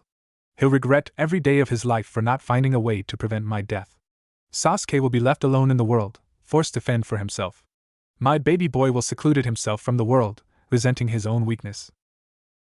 And my last son will think that the world was set against him, when that's the farthest from the truth. He has people that care about him and love him almost as much as I do. Even with my death, they'll help him regain his smile. Even as he reads this scroll, he knows that he isn't alone. That's why, Naruto, my son, I want you to continue to smile. I want you to know that I love you with all of my heart. My tears refuse to dry as I write this. I wish I could spend more days with my boys. I wish that I had entered your life earlier. I wish I was still alive to watch my 3 boys grow up to be fine young men. Wishes that I know that won't come true. Still, I'm not worried because I know that my sons will do just fine without me. On the off chance that I'm wrong, Naruto, I want you to be there for Itachi and Sasuke. Out of the 3 of them, you're the strongest one. You'll be able to move on from this and become stronger. While it's selfish of me to place the responsibility on your shoulders, but I believe you can do it. The wakizashi I've gifted you is your birthday present. It was originally my katana, but I believe that a wakizashi would be a better fit for you. Use the wakizashi to accomplish all your dreams. It saddens me that this will be my last present to you. Naruto, please stay strong. Know that I will always love you and that I couldn't ask for a better son. Your loving mother, Uchiha Mikoto. As Naruto finished reading the note, he failed to notice that tears were running down his cheeks. The streams of liquid refused to stop and they began falling onto the scroll. Not wanting to damage the scroll, the boy quickly wiped away his tears. He rolled up the scroll and looked up. Naruto noticed that Hate and Kaguya was looking away from him, most likely to give him some privacy. Grabbing the blade that Mikoto once used, a sad smile graced his face. Even after death, you still watch out for me. I'll treasure this wakizashi and use it to fulfill my dreams. And I promise that I'll be there for Itachi and Sasuke. Naruto thought as his resolve strengthened. What are you going to name your blade? Hate asked as he turned towards the blonde. Naruto looked at Kaguya. Did this blade have a name? The boy asked. Kaguya scratched his beard and pondered. I don't believe Mikoto-san gave it a name. Either that or she never told me its name. You should name it, the blacksmith suggested. Naruto looked at the blade and instantly found a worthy name.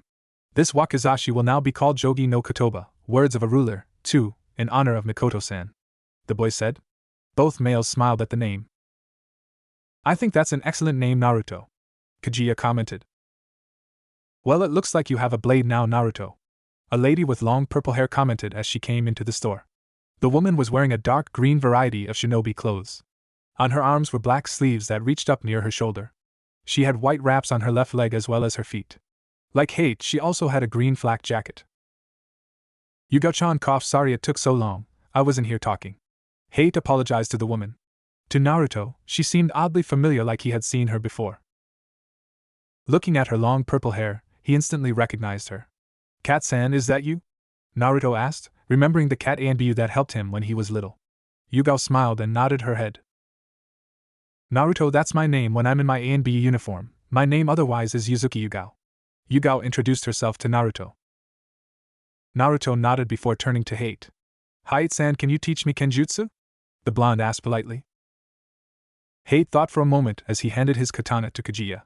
"Sure, but only if you pass my test," the Tokubetsu Jonin replied. "You'll spar with Yugao-chan while showing me your skills. You don't need to win, just show me that I won't regret training you." Yugao put a hand on her hip like she was annoyed. "Don't I have a say in this?" the Anbu woman wondered. Hate promised that he'll make it up to her, and she agreed that it'll be a date. The sickly man told Naruto to meet him and Yugao at Training Ground 12. The boy nodded and headed home to prepare his supplies as well as leaving the scroll from Mikoto in a safe place. Naruto strapped his wakizashi to his waist and headed to Training Ground 12. It was easy to find due to the fact that it was next to Training Ground 11. Unlike Training Ground 11, however, the landscape for Training Ground 12 was slightly different. The only real difference was that 12 stretched into a forest area full of trees. As he arrived, the blonde saw Yugao and Hate waiting. The Anbu woman had a katana strapped to her back. "Since this is only a spar, there will be no kill shots, so try not to kill each other. The spar ends when I say so or when your opponent gives up." Hate explained the rules of the spar. Yugao turned to him with a grin on her face. "You could be a proctor for the exam someday," the purple-haired woman commented. Hate didn't respond as he raised his hand. Yugao and Naruto got into their battle stances. Hate swung his hand down to start the match. Yugao vs. Naruto. Naruto quickly fled into the woods as soon as the match started. Damn it, I was hoping that he wouldn't flee into the woods. As an ANBU, Yugao was often tasked with watching over Naruto. After the incident where the blonde pranked the ANBU HQ, she was also tasked on capturing him. Like everyone else, she was unable to spot Naruto anywhere in the village after the prank was committed. She had hoped he would fight her head-on.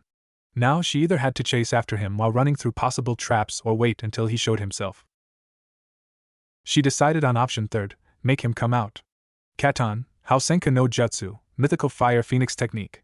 Yugao shot small fireballs from her mouth and aimed it at the trees.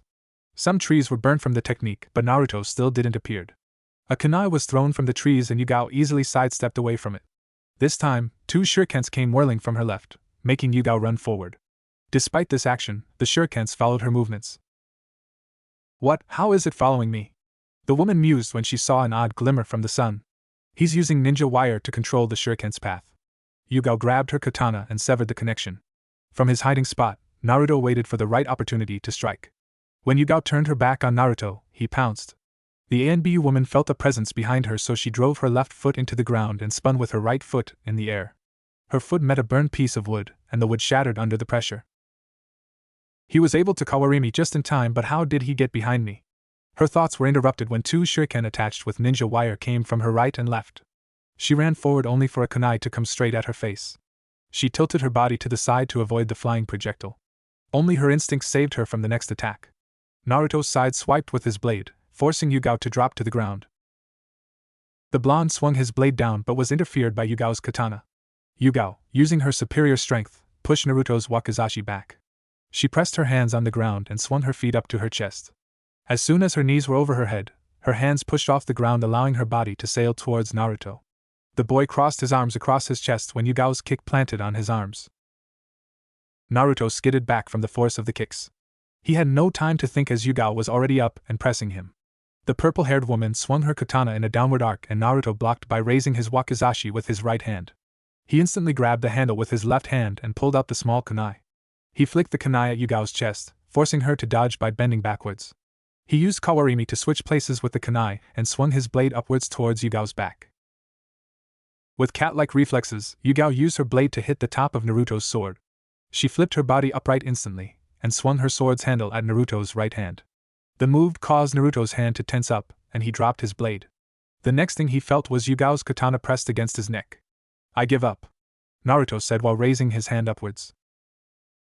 Clapping could be heard from Hate. "I must say, you're better than I thought," the Kenjutsu user praised. Yugao put her katana back into his sheath and Naruto did the same. "You almost got me, Naruto. That's something even if I'm only going at you with 25% of my full strength." Naruto's jaw dropped at the reveal. "Man, I thought you were going full strength the whole time," the boy commented, sad that she wasn't going all out. Hate and Yugao laughed at his disappointment. "Naruto, if I was going full strength, you wouldn't have made it to the woods. I'm not an ANBU for nothing," the purple-haired woman explained, trying to bring up his spirits. "Naruto, I must say that performance was impressive. I would gladly train you in Kenjutsu, but I'll admit that you have some weaknesses. Although Yugao is older than you, she was able to outmuscle and outrun you when she wasn't going full speed. I know that it sounds harsh since she's an ANBU, but I think we should work on allowing you to go faster at bursts and strength training. Your stamina is good as you don't seem fatigued. You're able to make some good plans, but it seemed like you were swinging your sword wildly at times. I figured that you don't have a style, so I'll help you find one. Now I want you to explain the battle to me and why you did such things so I can help choose a Kenjutsu style that fits you." Hate praised Naruto's performance. "I usually train at the training grounds next to this one, so I'm used to the terrain around here. As you said, I don't have a Kenjutsu style, so I plan to attack with long-distance attacks. I ran into the woods, hoping Yugao-san would follow me. She didn't and tried to flush me out. I threw a kunai to get her to dodge. I then threw 2 shurikens that I attached with ninja wire and directed her back to her original position. As soon as she saw the wire, I tied the wire to a tree branch. I then used Kawarimi with the kunai I threw earlier and used Henge to change into a kunai as fast as possible. When she cut the wire, I waited until her back was turned to attack her, but she spun around and kicked me. Luckily, I was able to use Kawarimi with a burnt log. I once again pulled out my ninja wire and shurikens, except this time I attached the wire to a tree trunk. I let them loose and they traveled in a circular fashion towards Yugao-san. I threw a kunai, forcing her to dodge. Once again I used Kawarimi to get behind her, but she dropped to the ground. I resumed my attack, but she did this awesome maneuver where she flipped her body up and kicked me. She pressed her attack, which I blocked before pulling out my secret kunai. I threw it at her, and she did the crazy matrix thing and dodged. I used Kawarimi once more and aimed for her unprotected back, but she used her cat reflexes to dodge. Which I can totally see why you're called cat now. Yugao-san hit my hand and made me drop my wakizashi. That ended the spar." Naruto finished speaking as he ran out of breath.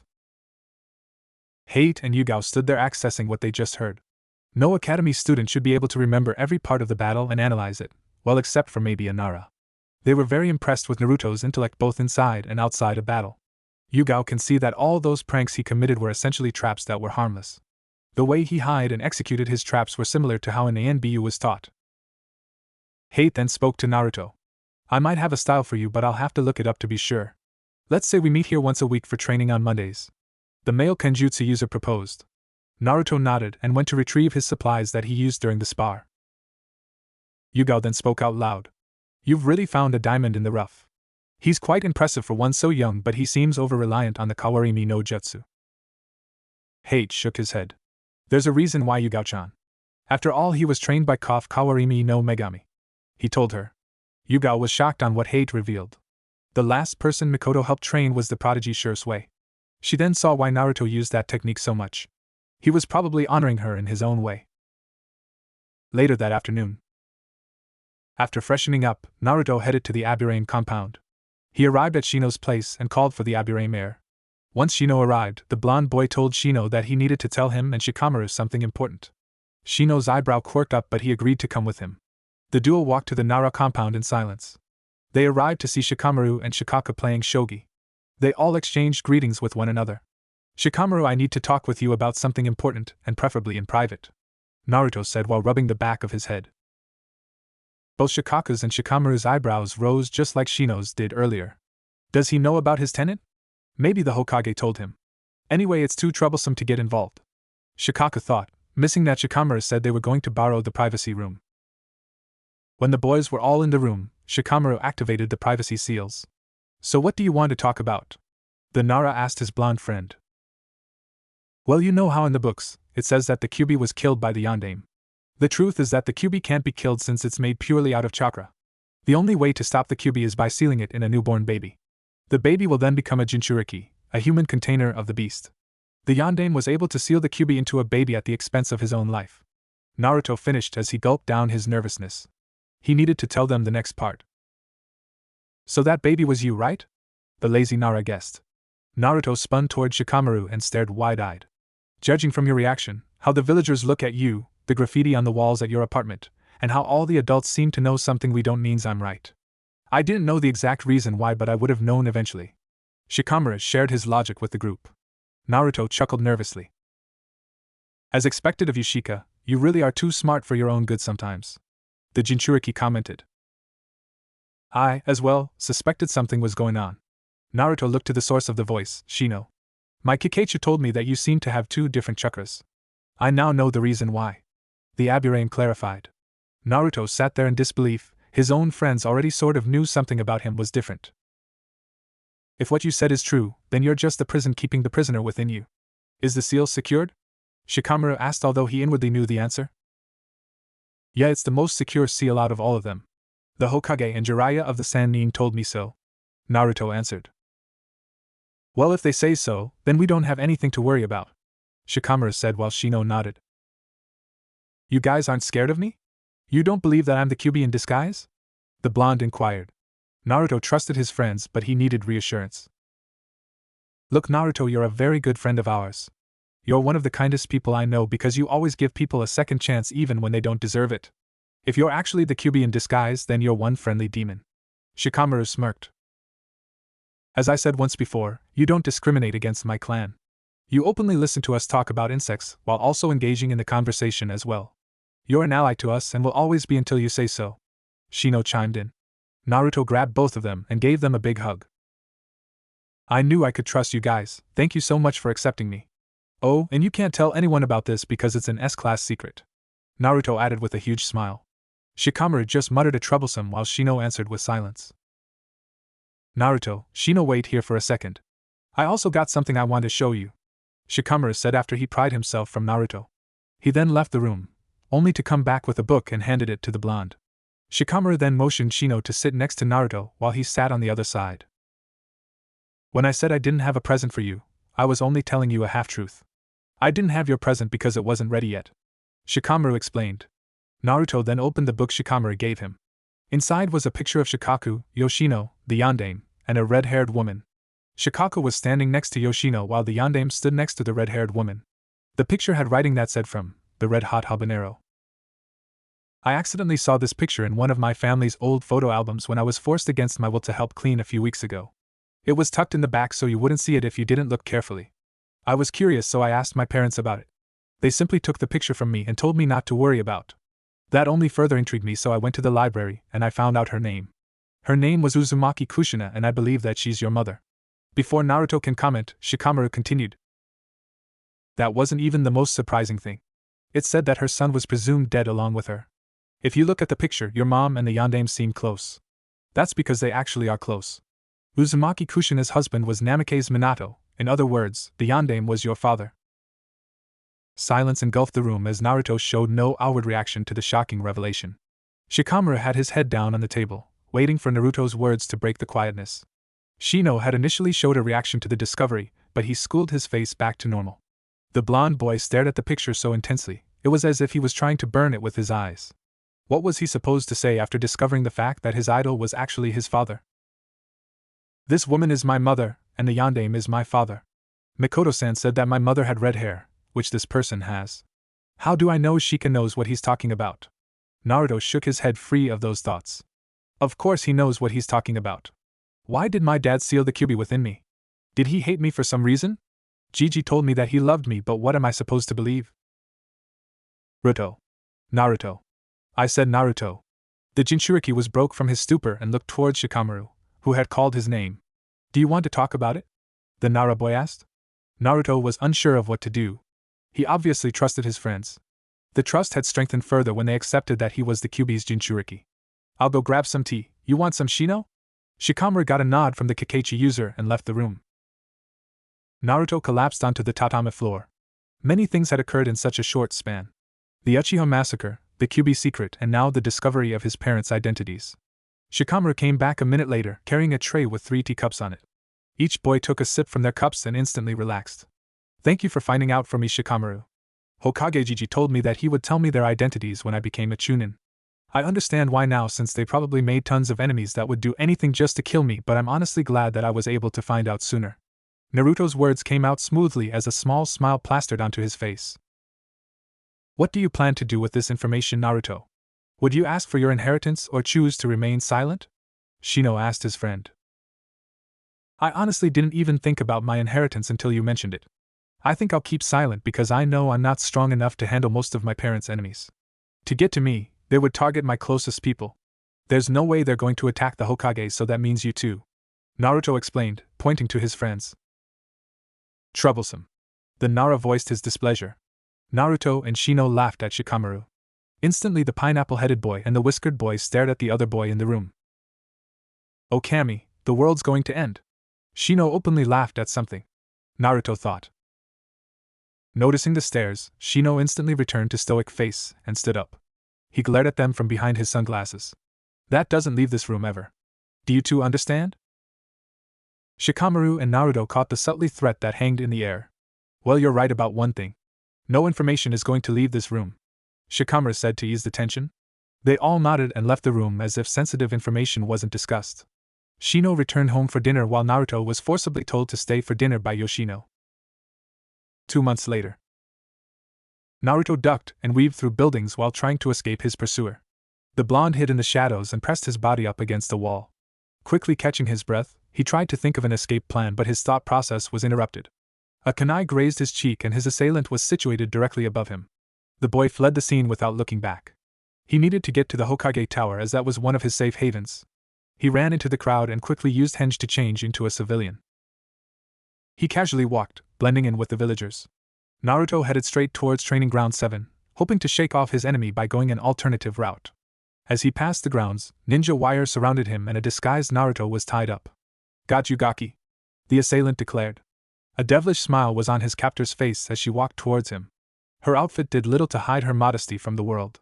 She wore a scantily attire that consisted of a mesh body suit and an orange skirt. A tan overcoat was worn loosely over her mesh suit. Her purple hair was styled similar to Shikamaru's. You almost had me, too bad I'm too awesome to fall for your tricks. Your posture was more of a shinobi's than a civilian's. Naruto cursed his fate as the captor put him over their shoulder and used Shunshin to appear in the TNI building. He was dragged into a dimly lit room that was commonly used for torture.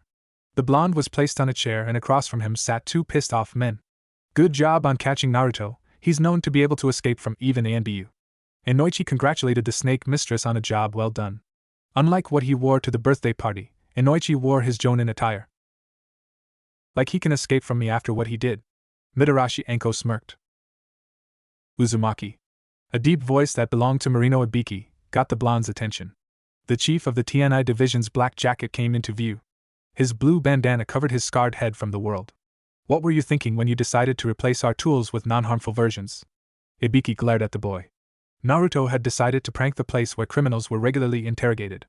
It took him an entire week to prepare the tools necessary to accomplish the prank. Am I going to be punished? Naruto asked innocently. It had been quite some time since he was last punished for his pranks. As long as you tell me what I want to know, there won't be any punishments, Ibiki said before leaning forward. If you refuse to answer my questions, I'll make sure I'm the one in charge of your punishment, the scarred man threatened. Naruto immediately nodded, clearly getting the message.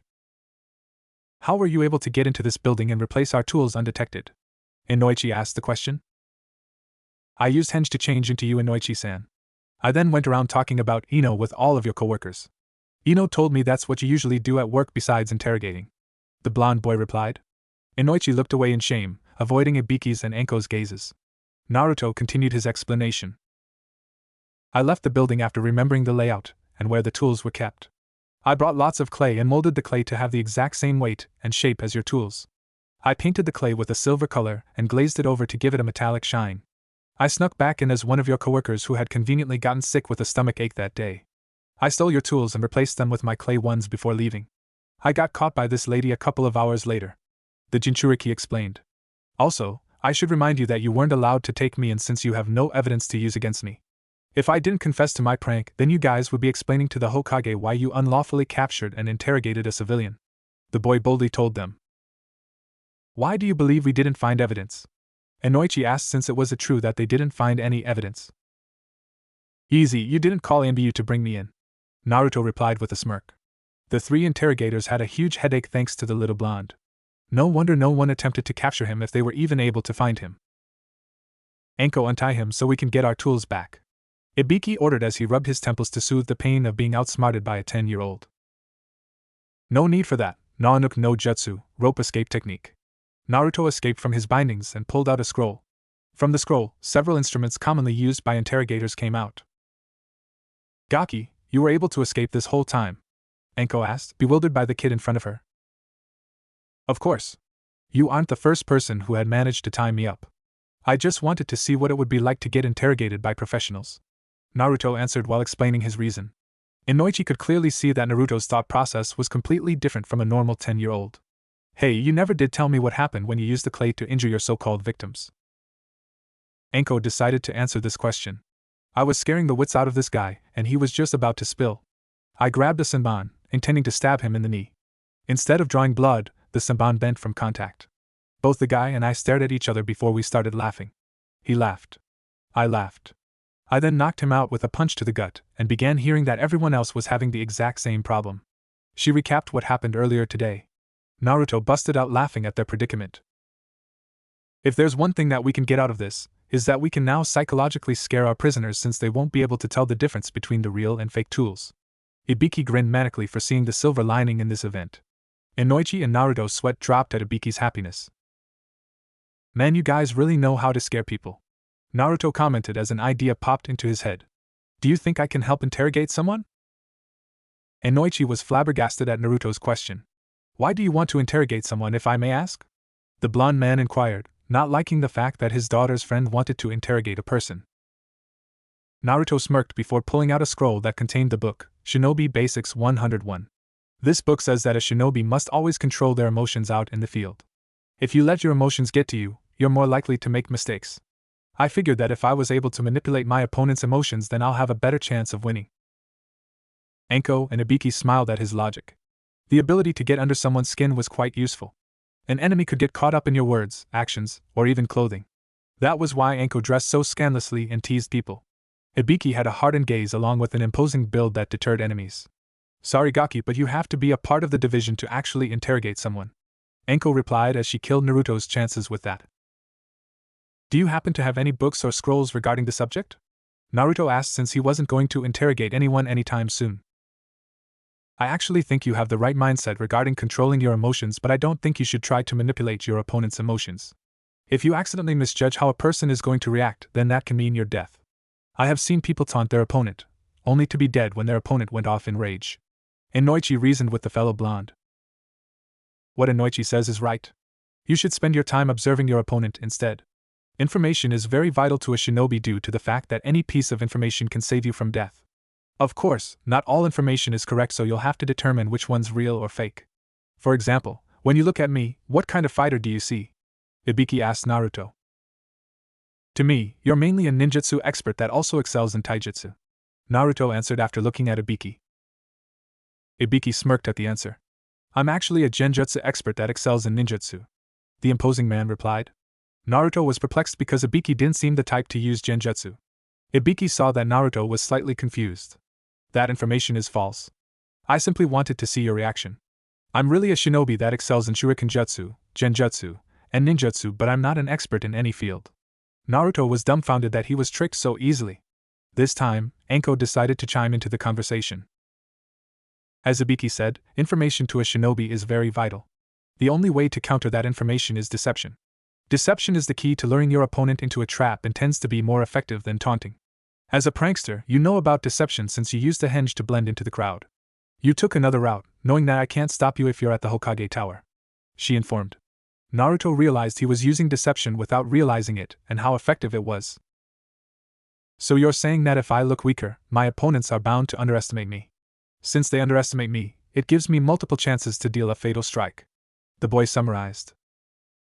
Since you're a gaki, people are bound to underestimate you. Not to mention the fact that you look so freaking innocent. Anko commented as she pulled on Naruto's cheeks. The blonde boy pouted, which made Anko comment on cute he looked. Thank you for the lesson, Ibiki-san, Inoichi-san, and Crazy Lady. You helped me learn an important lesson today. Since you helped me, I promise that I won't prank TNI headquarters again, Databeo. Inoichi and Ibiki sighed in relief while Anko was saddened. Ah, that means I can't chase you around town anymore. The purple-haired woman frowned. Oh well, I can always go play with the prisoners and my name is Anko, not Crazy Lady.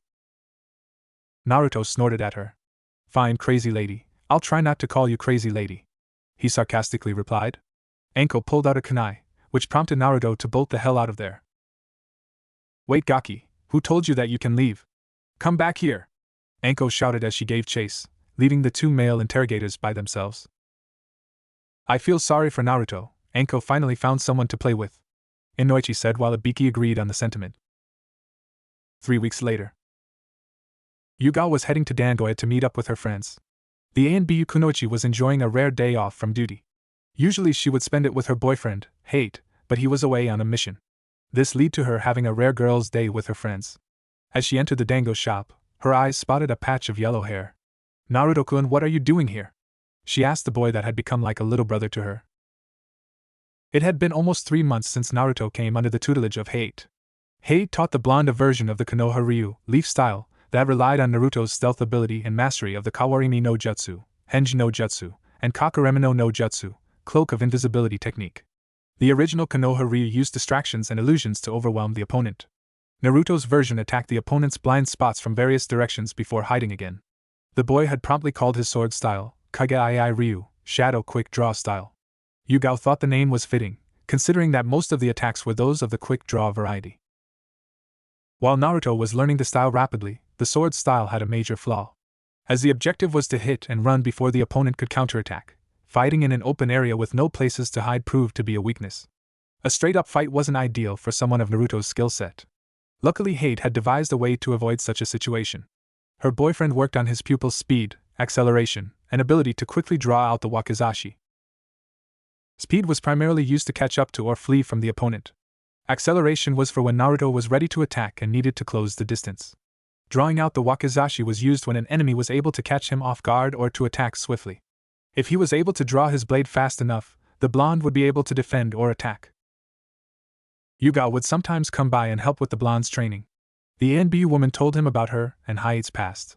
She had gotten together with the sickly man due to the fact that she needed to know how to use a sword in order to enlist in ANBU. The Sandame had recommended Hate as her instructor. Over time, they got closer and started dating each other. Since she saw Naruto almost weekly, they developed a sibling relationship. For Yugao, it was easy to see the young Jinchuriki as a younger sibling since she was tasked to watch over him when he was little. The same was for Naruto, as he also treated her like a big sister. It had gotten to the point where the purple-haired woman would scold Hate for overworking her little brother. Of course, Naruto came to his sensei's defense every time since he wanted Hate to push him harder. Hey Yugane. Naruto greeted her. I'm taking a break from my studies. What are you doing here? Is it another date with Hayate-sensei? Naruto asked the ANB woman. Yugao, I'm over here. A feminine voice called out to the purple-haired woman. The cat ANB grabbed her little brother and dragged him to the booth where the voice originated. Kurenai, meet my little brother Uzumaki Naruto. Yugao introduced the Chunin to Naruto. The boy tried to escape from his sister's hold as he left his dango behind where he sat. Unfortunately, she was stronger than him, so he relented. The blonde turned to meet the red eyes of the raven-haired woman sitting across from them. Hello Uzumaki-san, I'm Yuhi Kurenai. I'm a friend of Yugao's. Kurenai introduced herself. She wore a unique outfit that seemed to be bandages that had a pattern of thorns on them. Underneath she wore a red mesh blouse with the right sleeve visible. The Genjutsu user wondered why the name Naruto sounded familiar. She also recalled that Yugao didn't have any siblings. Nice to meet you, Kurenai-san. You can call me Naruto, if you wish. I don't particularly care about honorifics. The Jinchuriki replied. Now if you'll excuse me, I'll like to go back to eating my food. Which I was doing before someone dragged me away. He looked at Yugao, who seemed amused at his words. As he was about to get up, a certain someone walked into the establishment. Hey Kure-chan! Anko shouted as she spotted Kurenai. Shit, why in the heck is she here? Naruto cursed as he began panicking. The snake user walked over to the table. Who are you talk? Anko stopped in the middle of her sentence as soon as she saw her favorite Gaki. I've found you, Gaki, the interrogator woman loudly announced, disturbing the patrons. You can never escape from the great Anko-sama. As Anko was prepared to leap at him, Naruto knew he had to resort to his newest jutsu. Yugaone, this crazy snake lady has been stalking me all over town. Every time I run away, she would throw kunais at me. If one of them managed to nick me, she'll appear behind me and lick my blood. Naruto whimpered out the words as he hugged Yugao. In addition to the kunais, Anko would chase him with snakes as well. This promoted her from crazy lady to crazy snake lady. I didn't. The Tokubetsu Jonin was about to deny the claims when Naruto cut in. The boy activated his newest jutsu, Koinonomi no Jutsu, puppy eyes technique. Turning his gaze up to meet the ANB woman's eyes, he spoke in a scared voice. I'm scared, Yugaone, can you protect me? Naruto sniveled, tugging at the woman's heartstrings. Yugao melted instantly from her little brother's actions. She placed him behind her and patted his blonde hair as reassurance. An instant later, Yugao's katana was firmly pressed against Anko's neck. Anko, you have until the count of 5 to explain why you sexually assaulted my cute little brother, the ANB woman said as she leaked a small killing intent. Everyone gawked at the Kenjutsu user's words. Even Naruto couldn't believe that Yugao thought he was sexually assaulted by Anko. Somehow in his protective older sister's mind she had twisted his words. 1. Yugao started the countdown. Listen, Yugao. First off, I didn't sexually assault Gaki here. Second, the reason I was chasing him was because he pranked our department. I was the one tasked to bring him in. Anko explained rapidly. Yugao's blade slackened at her words, much to the relief of the snake user. The blonde boy wasn't going to have that, so he pressed his advantage once more. But Yugaone, I already went and apologized for the prank. When I was leaving, she started to chase after me for no reason. Ever since, she's been following me around. Naruto whined to Yugao, but he was snickering inwardly. Anko couldn't believe it. The Gaki's freaking acting, but no one else knows that. You win this round, but I'm definitely going to get you back this. The Tokubetsu Jonin thought. Before Yugao can press the fellow purple-haired female for answers, the earth underneath them shook furiously. What in the world was that? Anko audibly voiced everyone's thoughts. An ANB came out of nowhere and approached Naruto. Uzumaki-san, the Hokage requests your immediate assistance. It's of the utmost importance. The operative told the boy. Worried about his grandfather figure, Naruto dashed out of the restaurant and towards the Hokage tower. So you're on Naruto duty today, Lynx. Yugao spoke to the brown-haired ANB with the lynx mask. I'm wondering why you're still here when Naruto has already left? Her eyes narrowed at Lynx, causing him to flinch. The lynx operative used Shunshin to flee from her wrath. As the ANBU left, everyone went back to their activities. The purple-haired ANB walked back to the booth where her friends were sitting. Why do you have ANBU watching over your little brother? Kurenai asked as she wondered if Yugao ordered her subordinates to keep watch over Naruto. The Genjutsu mistress wouldn't put it past the ANBU captain considering how protective she was with him in the debacle with Anko earlier. It was originally a volunteer duty because of his status. Yugao whispered to the raven-haired woman. Kurenai was confused at Yugao's words when it clicked in her. Naruto was the name of the boy that contained the Kyuubi. I didn't even recognize him since he wasn't wearing that orange monstrosity. The Chunin confessed. Yugao stuck her tongue out in disgust as she remembered the horrible thing. He lost that thing over a year ago. Where have you been? The ANB woman inquired. Anko snickered at Yugao's disbelief. The snake lady had just returned after retrieving a plate of dango. Don't blame Kure-chan. She has to keep up the persona of Ice Queen of Konoha, so she typically ignores everything. Anko explained, her snickering turned into laughter. Kurenai groaned at the title. I hate that name. I don't understand why people call me that. I'm a nice person and I don't ignore everything. The Ice Queen denied. Anko held up 3 fingers at Kurenai. 1. You've rejected every invitation that asked for a date. 2. You glare at anyone who does anything remotely perverted. 3. You never smile when you're out in the town. The Tokubetsu Jonin put down a finger with every reason. Kurenai fumed at her reasoning. It's not my fault that all men are perverts that just want to into my pants. I hate perverts, she retorted. Many men around the elemental nation sneezed at the comment. Anyway, we're getting off track. The Chunin turned to Yugao. You said that it was a volunteer duty. Does that mean it isn't anymore? Kurenai wanted to know why a kid had someone watching his every move even if he was special. Yugao let out a sigh as she explained. When he was younger, he was constantly pranking people around the village, but someone was always able to catch him. That all changed when he threw away his orange jumpsuit and wore shinobi clothing. Ever since then, he has been virtually undetectable and began pulling pranks without ever getting caught. To make matters worse, whenever he pulled a prank, there wouldn't be any evidence left behind. Without evidence, he couldn't be accused of any accusations. The people in ANBU, me included, didn't believe that he was untraceable. We believed that the Chunin and Jonin were getting lax or that everything was just a baseless rumor. That was until he pranked the ANBU headquarters, she said as the other two women gasped. Kurenai couldn't believe Yugao's story. The ANBU headquarters is supposed to have the tightest defense in all of Konoha. It's impossible to get in and out without someone knowing. Not to mention the fact that other than ANBU, no one knows where it's located, Kurenai stated. Despite several years of service as a Konoha kunoichi, she hadn't the slightest of an idea where ANBU HQ was located. It was impossible, but Naruto managed to found it. For his prank, he poured itch powder on our ANBU and training clothes. For good measure, he added itch powder to the detergent in case we tried to wash the itch powder out. Our masks were hidden in different areas, and when we found the mask, it was usually booby-trapped. Some had bright-colored paint sprayed all over them with glitter sprinkled in, while others had syrup dumped on them and were covered with feathers. When we told Hokage-sama, he simply chuckled at our misfortune. In the end, we were punished for allowing a single civilian to come in and out of headquarters without being detected. Every ANBU was given gate duty for 24 hours without pay. Izumo and Kotetsu were quite happy to be relieved of their duties. After that fiasco, the volunteer duty became a mandatory duty for all members. Despite someone constantly keeping an eye on him, he always seemed to be able to slip away. Yugao finished as she remembered the wretched gate duty. Kurenai was unsure of what to say. And this kid, that was able to hide from highly trained ANBU, is somehow still an academy student? The Genjutsu mistress questioned. He's currently in the bottom 4 of his graduating class, Yugao told them nonchalantly. This shocked Kurenai and Anko, who almost choked on a piece of dango. How's that possible? I expected him to be near the top of the class, Anko commented after drinking some sake to soothe the pain of almost choking to death. Yugao smirked at the girl's reactions. He was actually in the middle of his class before he suddenly plummeted. When I asked him the reason, he told me, before you can fool your enemies, you must be able to fool your allies. Anko grinned brightly. I, the great Mitarashi Anko, taught him that deception was vital to a ninja, and he obviously took it to heart. She boasted while puffing out her chest proudly, ignoring the fact both Ibiki and Inoichi also advised the boy. Disregarding Anko, Yugao continued to explain why Naruto hadn't graduated yet to Kurenai. Naruto has ANBU level stealth, trapping, and possibly espionage skills.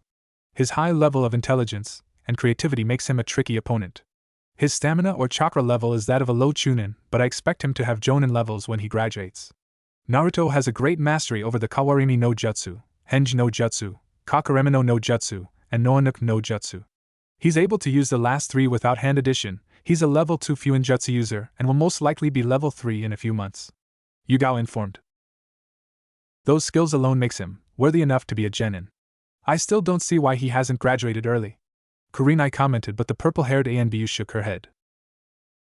That's where the praise ends, as other physical abilities, besides stamina, are still that of an academy student. Years of nutrition deficiency doesn't correct itself that quickly, even with his condition. His genjutsu and taijutsu are non-existent at the moment. Naruto has only recently started kenjutsu training with hate and sometimes me. He also isn't able to perform the Bunshin no Jutsu, which is one of the requirements needed to pass the genin exams. Yugao wrapped up her in-depth analysis of her little brother. I felt like I was the Hokage for a moment, with the way you reported Naruto's abilities. Kurenai laughed softly before pondered on something Yugao had said. Do you think the reason he can't do the Bunshin no Jutsu is because of his condition? It only requires a small amount of chakra after all. The Genjutsu mistress wondered. Yugao sighed in her seat. Hate, and I deduced that as well when we started training him. We told him there were elemental Bunshin that he can learn, but he refused, the Kenjutsu user informed. This time Anko spoke up, choosing to enjoy her dango rather than converse. Why did the Gaki refuse? If I was him, I would have pounced on the idea of learning elemental Bunshins. Especially if it allows me to avoid failing, the snake user reasoned. Yugao's expression turned solemn. The reason is because of a promise with his former teacher. He promised her that he would master lower-ranked jutsus before going for higher-ranked jutsus. Naruto told me that he would rather use a low-ranked jutsu at full power than a high-ranked jutsu at half the power, Yugao said, recalling the conversation that she had with Naruto. Kurenai could see the reasoning behind it, but he was doing more harm than good. Enko frowned at the former teacher part since it reminded her of a certain snake. Who was his former teacher? She must have been someone incredible for him to respect her so much. The Genjutsu mistress inquired. It was the late Mikoto-sama. Yugao replied as she began wondering if she had the right to talk about Naruto's past with her friends. Sure, they had gotten close in the past few weeks, but he told her his past in confidence. Kurenai was shocked and easily saw why the blonde persisted with the Bunshin no Jutsu. If Naruto gave up, it would be like breaking one of the few bonds he had left of her. The booth was silent even though the rest of the store was loud and rowdy. Please don't tell this to anyone. I shouldn't have told you without asking Naruto for permission, Yugao pleaded to her friends. They nodded at the request. If it helps, why not tell him to make as much Bunshin as possible instead of the required 3? It should be easier since he won't be limiting the amount of chakra he uses, Kurenai suggested. Yugao nodded and said that she'll tell Naruto the next time she saw him. The 3 ladies continued to talk about different topics well into the night. With Naruto when he left Dangoya. As Naruto arrived at the Hokage Tower, he was greeted with craters on the floors and walls. The ANBU were on the floor knocked out while the secretary was shriveling behind her chair. He raced past her, hoping his grandfather was safe from whomever that attacked. The boy busted the door open to see Jiraiya and Hiruzen, holding down a blonde lady. A black-haired lady holding a pig was off to the side, away from the men. Hokage-sama, are you alright? Naruto asked even though he could see the situation was under control. Oh yes, I'm fine, Naruto-kun. Please come in and close the door. The Hokage smiled at Naruto's formal way of addressing him. The blonde boy did as told and watched as the 2 men slowly got off the blonde woman. Upon release, she gingerly stood up and looked into the direction of Naruto. Her blonde hair was tied loosely into 2 ponytails while her forehead had a unique diamond-shaped mark. Both her gray kimono and the green haori, which she wore over the kimono, was in a disheveled state as she walked to the fellow blonde. Naruto's eyes were drawn to the blue gem necklace around the woman's neck. Looking up at her eyes, he saw a mixture of emotions swirling in them. But the most prominent was that of remembrance. Have I seen this woman before? Only Gigi gives me that look when I visit, like he's seeing someone else in me. Naruto missed before recalling his parents. She must have knew my parents, he concluded. Naruto, I want you to listen to me. Hiruzen spoke, drawing the boy's attention away from the woman. The person in front of you is Tsunade of the Sannin and also your godmother. Before you get mad at her, she didn't know that you existed until today. Jiraiya and I hid the truth from her because she wasn't in the right mindset to care for you, Hiruzen explained while nursing the bruises he got from his female student. You didn't know I existed? Naruto asked calmly. Tsunade shook her head no. You were presumed dead along with your parents.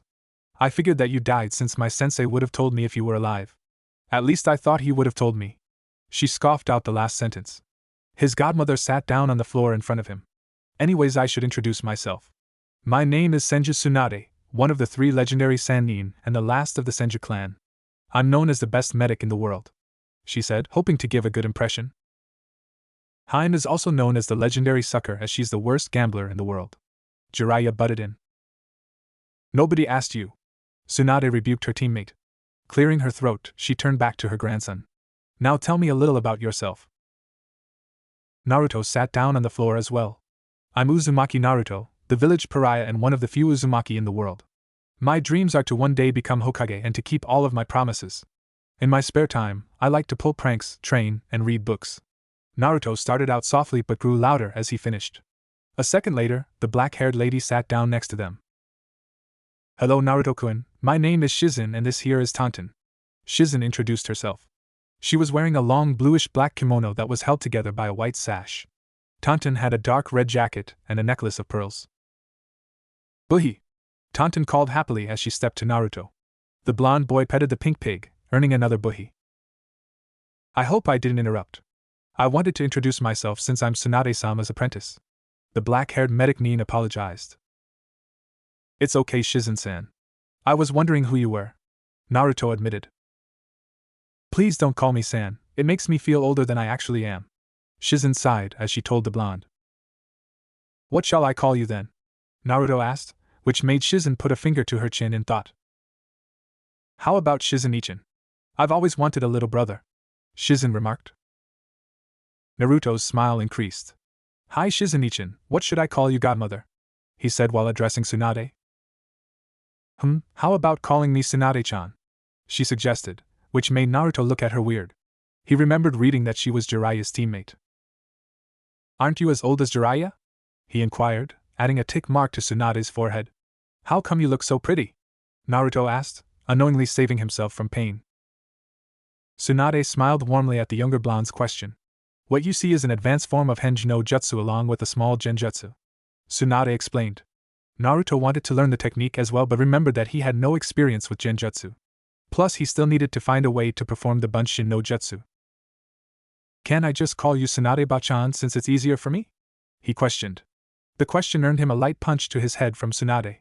She nodded nonetheless to appease her godson. The three continued to chat, ignoring the two men in the room. Looks like we're being ignored, sensei. Jiraiya voiced to his sensei. Hiruzen smiled at the scene in his office. It's fine, I like seeing them like this. The Sandaime replied. Jiraiya wished that he was a part of the group but he knew that Naruto didn't forgive him yet. Did you hear his introduction as one of the last Uzumaki? Hiruzen whispered to his student. Do you think he knows about his heritage? Nah, he probably read about his clan in some history book. Jiraiya presumed, which the Hokage nodded. Sorry to interrupt Naruto-kun, but can you take Shizen on a tour around the village? It's been quite some time since she's been in the village. I also need to talk to Tsunade about something. Hiruzen asked the young Jinchuriki. Naruto noticed that it must have been important, so he got up to leave with the black-haired medic. He was stopped when Tsunade hugged him. He looks like a mini Minato, but he seems to have the personalities of both his parents. Tsunade thought as a few tears developed. She quickly wiped them away. He hugged Tsunade back before waving his goodbyes, leaving with Shizen and Tanten. As soon as they left, Hiruzen ordered an ANBU to take his comrades to the hospital. I really don't want to talk to you right now, sensei. I'm tired and need some rest. Tsunade complained to the Sandaime. Tsunade, I need you to stay because it's of utmost importance. I wouldn't have called you back like this if it wasn't. I also intend to keep my promise regarding the medical program and your debts. However, that talk is for another day. Hiruzen replied, summoning another ANBU. Summon Dog and Lynx to my office immediately, and I want the entryway to be cleaned up. He ordered. The ANBU nodded before leaving to perform his duties. A few seconds later, Dog and Lynx appeared in the room. You called Hokage-sama? The ANBU with gravity-bending silver hair asked. Hiruzen nodded to Dog and then to Jiraiya. The Toad Sage surveyed the room before activating his privacy seals. The reason I called all of you is because my spies en route has informed me that Danzo is meeting with Orochimaru early tomorrow in his underground base. The Sandaime informed. Shock could be seen on Jiraiya's and Tsunade's faces. Dog and Lynx were also surprised at the news, but their masks covered their expressions. Sensei, do you know why they're meeting up? Jiraiya asked before curiosity getting the better of him. More importantly, how were you able to get a spy en route? Danzo has everybody in his control because of the curse seal on their tongues. If anyone with the seal tried to reveal Route's secrets or Danzo's involvement, they would die. The Toad Sage inquired. Jiraiya tried to find a way to negate the seal, but the men died before he had the time to study the seal. Hiruzen chuckled at his student's confusion. You're correct that a person with the seal cannot say anything, but what if someone was capable of transferring his mind into a body without the seal? The Hokage asked. Sudden realization struck the people in the room. Of course. A Yamanaka would be able to divulge the information to you while also being able to spy on Danzo. The seal master said in disbelief. Jiraiya couldn't believe he didn't realize such a simple bypass. Regardless, the reason that they're meeting up is unknown at the moment. The reason I called each of you here is because we're to kill Danzo and Orochimaru for treason. I'll handle Danzo while Jiraiya will take on Orochimaru. Lynx, you will lead us to the base and direct us to Danzo. You'll then pair up with Dog to take down any Root members. I would have liked for you to spare them since they're simply following orders, but I know that they would come at you with the intent to kill. Retaliate in kind and make sure to flee if you're being overwhelmed. My spies will help when they see the opportunity. Tsunade, you'll stay here and get the hospital ready for us. During that time, you'll also be serving acting Hokage. Should something happen to me, you'll be my successor. Hiruzen explained his plan to the group. Tsunade wasn't happy with the plan. Why am I staying behind while you go off to battle? Sensei, I'm not a little girl that needs to be protected, I'm one of the Sannin, she said defiantly. Tsunade didn't like the idea of them going in without a medic. Tsunade, while you're correct in saying you're a Sannin, how long has it been since you actually fought? Her sensei questioned. Forget fighting, how long has it been since you've trained? As a medic, you know that sense is dull when not actively used. I've been training rigorously for over 3 months to get back in fighting shape, and I know Danzo has always remained in shape even after the war. Orochimaru and Jiraiya constantly hone their bodies during their travels around the elemental nations. Let us not forget that you've developed a fear of blood since the end of the war. the Sandame said, watching her winch. As much of a help you can be, you can quickly become a liability the minute you catch sight of blood. You might think I'm being cruel to you, but you must face the facts. I want to correct my mistakes while not making any new ones. I'm not going to my death. I still have to see my grandsons become shinobi before I can happily pass away. Hiruzen smiled kindly, which instantly relaxed the people in the room. Alright, sensei. I understand your reasoning. Tsunade yielded. While she was unhappy, the blonde medic understood that she was a potential liability out in the field. I want you guys to come back safe. As long as you come back, then I'll do whatever it takes to heal you, the medic assured. The men was grateful that the world's best medic was at their service. Make sure you come back, sensei. I don't want to be stuck as Hokage, Tsunade said bitterly. Hiruzen nodded, knowing that she was still haunted by the demons of her past. Get your supplies ready and meet up at my estate in exactly 1 hour. We'll plan out our attack and rest before heading off to route headquarters, Hiruzen ordered. The men did exactly as told and quickly left to pack their gear. The fight would be extremely difficult even with the element of surprise. Now Hiruzen simply had to wait for the day to end. When the next day arrived, he would make sure to his former rival. Next day, early morning hours. 4 figures made their way towards Training Ground 44, or by its more popular name, Forest of Death. Everyone was in their typical battle outfits while Hiruzen had on his old shinobi outfit. Lynx led them to one of the many entrances into route. Lynx removed the genjutsu that covered the ground to reveal a metal latch. Jiraiya checked for any seals while Dog checked for traps. After disabling all they could find, the group made their way into the headquarters and navigated through the tunnels. They arrived to a clearing where Shimura Danzo stood. What a surprise to see the Hokage here. How are you on this fair night, Hiruzen? Danzo asked, but was frowning that his rival was in his secret base. The root leader had wrappings covering his right eye and parts of his shaggy black hair. The man had on a white tunic underneath his black robe. No wonder the snake left so quickly. Shimura Danzo, based on reports of child kidnapping and associating with a known traitor, you're hereby sentenced to death. This sentence will be effective immediately. The Sandame cut the chatter as he got into his battle stance. Suddenly 100 Root A and BU erupted from the shadows and surrounded the intruders. Deal with the tagalongs. I'll personally deal with Hiruzen, Danzo ordered. Jiraiya, go after Orochimaru. The rest of you stick to the plan. Hiruzen ordered his men as well. Dog and Lynx dashed back to the entrance to get to another clearing while Jiraiya pursued after Orochimaru. The Toad Sage vanished before the Root A and BU were able to intervene. The members went after Dog and Lynx, leaving the 2 war veterans alone. Dog and Lynx vs 100 Root A and BU. Dog and Lynx raced back to the entrance and activated the exploding tags that they placed as they fled. Bombs went off and the tunnel collapsed onto itself. Every Root member survived and quickly surrounded the 2 intruders. Mokuton, Kiita no Jutsu, would release tree limb technique. Lynx sprouted tree limbs, hoping to capture or impale the Root members. 25 members fired off a specific fire jutsu. Katon Enden, fire release, fireball. They shouted together. The jutsus merged together, forming one huge fireball. The fireball turned the wood into ash and continued to head towards Lynx. Suetun, Suijin Hiki, water release, water encampment wall. Dog announced as soon as he was near Lynx. Dog's jutsu surrounded the duo and was barely able to withstand the attack. They heard a roar and turned around to see a Doryuden, Earth Dragon projectile, coming at them. Dog and Lynx was able to successfully dodge the attacks. They were entirely on the defensive, and the enemy wasn't letting up. Raitun, Jibachi, lightning release, electromagnetic murder. The Root A and BU fired. Bolts of electricity came from every direction, and neither Konoha A and BU had enough time to form seals for a jutsu. Mashikame no Jutsu, insect jar technique. A stoic voice called out. Insects surrounded the 2 Konoha A and BU and protected them from harm. After the technique died down, 2 young Root members stood next to Dog and Lynx. It took you too long enough, Dog said rather lazily, even though he was still surrounded. It was rather difficult to apply my Rinkatsu while everyone was moving around. However, you were able to buy enough time for me to infect everyone. A boy with a stoic voice replied to Dog. As if puppets with its strings cut, the other members of Root fell to the floor in agony. Many bodies twitched before finally succumbing to the poison. The young Root members took off their masks to reveal Yamanaka Fu and Aburame Torian. Torian fell down to one knee from chakra exhaustion. When the Hokage told us about the spies, I never expected you to be so young. Lynx voiced his opinion.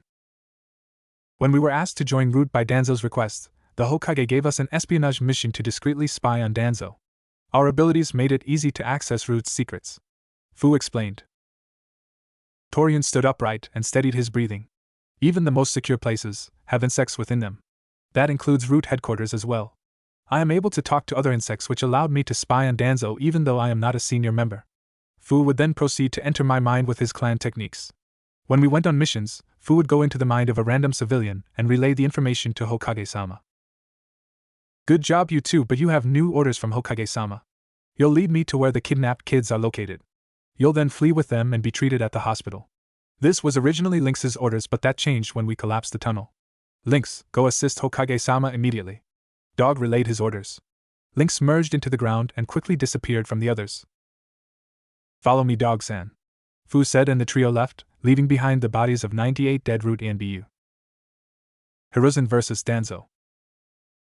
Hiruzen, it seems you've grown a backbone after all these years. I have to ask, what brought about this sudden change? Danzo spoke calmly. I changed when you ordered the Uchiha massacre despite my wishes. Now enough talk, today I shall bring your life to an end. Hiruzen spat out before throwing 5 shurikens. Shuriken Kage Bunshin no Jutsu. Instantly the 5 shurikens multiplied to 25 and flew towards Danzo. Futon de Tapa, wind release, great breakthrough. Danzo released a current of wind that blasted the shurikens aside. Hiruzen, hoping to capitalize on the wind jutsu, released a fire jutsu. Katan, Ryuka no Jutsu, fire release, dragon fire technique. The stream of fire grew in size due to the wind jutsu. Danzo was barely able to escape to his left, but the jutsu was able to burn the bandages on the right side of his face. There, in Danzo's right eye socket, was the Sharingan. Danzo, how do you have the Sharingan? The Sandaime asked before drawing his own conclusions. Who did you kill to steal that? Hiruzen was furious at how low his one-time teammate went in order to obtain power. I acquired this eye before the Uchiha massacre. It was from a powerful shinobi. Too bad he escaped before I could take his other eye. Danzo informed nonchalantly. Hiruzen's eyes widened in realization. Shursui's body was never found when he had committed suicide. Danzo, you scum, what made you this power-hungry? The Hokage said in disgust. I thought you loved the leaf, yet you took an eye of one of our shinobi. Hiruzen was sickened by the man. Danzo laughed at Hiruzen. The laughter soon became manically before ceasing. I love Konohagakure, but I believe we belong at the top. Your pacifist ideals make the other hidden villages look at us as if we're weak. That's why I should be Hokage. Under my direction, Konoha would rise over those pathetic weaklings. Danzo replied. That doesn't justify your actions. We're Konoha shinobi who bear the will of fire. Our job is to mentor the next generation to someday replace ours, not for them to be used as mindless tools. The Hokage refuted. Hiruzen was beyond disgusting by this human, no, this demon. Shinobis are tools that are meant to be used by their superiors. What's wrong with me using the tools to make me stronger? If I'm stronger, then Konoha is stronger, it's as simple as that. Danzo said as if it was the most obvious thing. The conversation ended with that as both men went through hand seals. Danzo finished first and released his jutsu. Futon, Shinkuhal, wind release, vacuum wave. Danzo released arcs of cutting wind at Hiruzen's location. Hiruzen slammed his foot into the ground. Doton, Doria Heki, earth release, earth-style wall. A slab of rock rose in front of the Sandaime. The rock wall was overwhelmed by the wind attack and was sliced to pieces.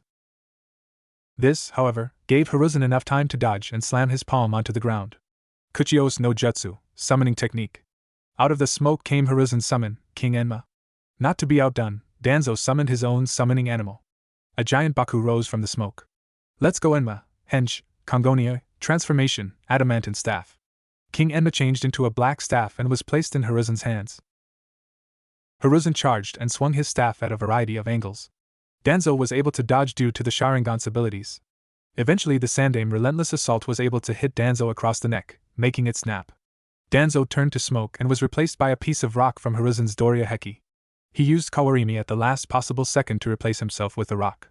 So that means he's currently behind me. The Hokage quickly thought. Danzo's summoning animal began sucking in the air. Hiruzen was placed between Danzo and his summon. Futon, Shinkurenpa, wind release, vacuum successive waves. Blades of wind were aimed at Hiruzen. Shit! The Hokage cursed at his predicament, but was able to escape thanks to King Enma's quick thinking. The staff grew arms and threw Hiruzen's body into the air. Hiruzen then initiated his own attack. Kage Bunshin no Jutsu. 2 solid clones appeared midair beside the caster. The first clone began his attack and was followed by the second. Suetun, Hahanryu, water release, tearing torrent. Right on John, lightning release, false darkness. The first clone released a huge torrent of water from his mouth while the second fired a lightning bolt from his hand at the torrent. Danzo stopped his attack and tried to dodge when tree limbs restrained him. Mokuton, Mokusatsu Shibari no Jutsu, would release, smothering binding technique. A voice came from underneath the ground. Unable to escape, Danzo met the attack head-on. The attack tore Danzo's body into shreds. The two Bunshins and Danzo's Baku puffed out of existence. Just as Hiruzen landed, a kunai pierced through his heart. There stood an exhausted Danzo, with his Sharingan eye turned white. Just as Danzo smiled at his victory over his rival, he was struck through the chest. A staff had gone through him and the Hiruzen in front of him turned to wood, revealing a Moku Bunshin, wood clone. Kino! 1, Danzo thought as he remembered the former root operative. Hiruzen pulled out the staff and Danzo fell to the ground. His life flickered in his eyes as his body was too weak to move. There was no monologue or rant on being Hokage. His dream on making Konohagakure stand above the other villages was gone. His quest was ultimately ended by the same man who took the Hokage seat from him. His eyes closed and the life of Shinobi no Yami, the darkness of the shinobi, was over. However unknown to everyone, Danzo gave Orochimaru an order using Kodo Amatsukami, the Uchiha's strongest genjutsu. The order was to surgically implant Uchiha's eyes along with the Shodai's DNA into Danzo's right arm. But just as the deal was done, Orochimaru fled with the eyes while promising the surgery another time. It was thanks to Hiruzen's intervention that the surgery didn't take place. In the Sandaime Hokage's pursuit to end his rival, he had unknowingly gave his former student more power. A month later, Hiruzen sat in his chair and replayed what had happened in the past month. He was hospitalized for 1 week as a precaution for minor injuries and chakra exhaustion. The defeat of Danzo caused quite a few of events to occur. Danzo's body was burned after it was announced that he was a traitor. Most didn't believe that such an esteemed elder could be a traitor, but when evidence of him collaborating with Orochimaru came into light, there was no protest to the burning. Jiraiya was unable to track Orochimaru's slippery trail that seemed to disappear into thin air. Unable to find him in the darkness, the Toad Sage went back and reported to Hiruzen. The Hokage ordered a widespread search of possible tunnels or caves that could lead out of the village. The shinobi were able to find several deserted labs, but none of them led outside the village. Jiraiya then left the village, hoping that his spy network would aid him in finding where the snake hid. Danzo's route was secretly kept in operation, but this time under the guidance of Lynx or Tenzo, who was named route commander. All route shinobis that were loyal to Danzo was met with death for treason. The others surrendered and were admitted into TNI. Documents regarding route's activities were collected for Hiruzen to review. It was amazing that Danzo had put his plans and dealings on paper. Some of the stuff the man had done was frightening. It clearly showed how much he strayed from the right path. His involvement with Hanzo the Salamander to quell Amagakure's rebellion forces, in hopes that Hanzo would help him invade Konohagakure so Danzo could be Hokage. He gathered young children to be put in his program. He would even kill the parents if the child had potential to be used as a weapon.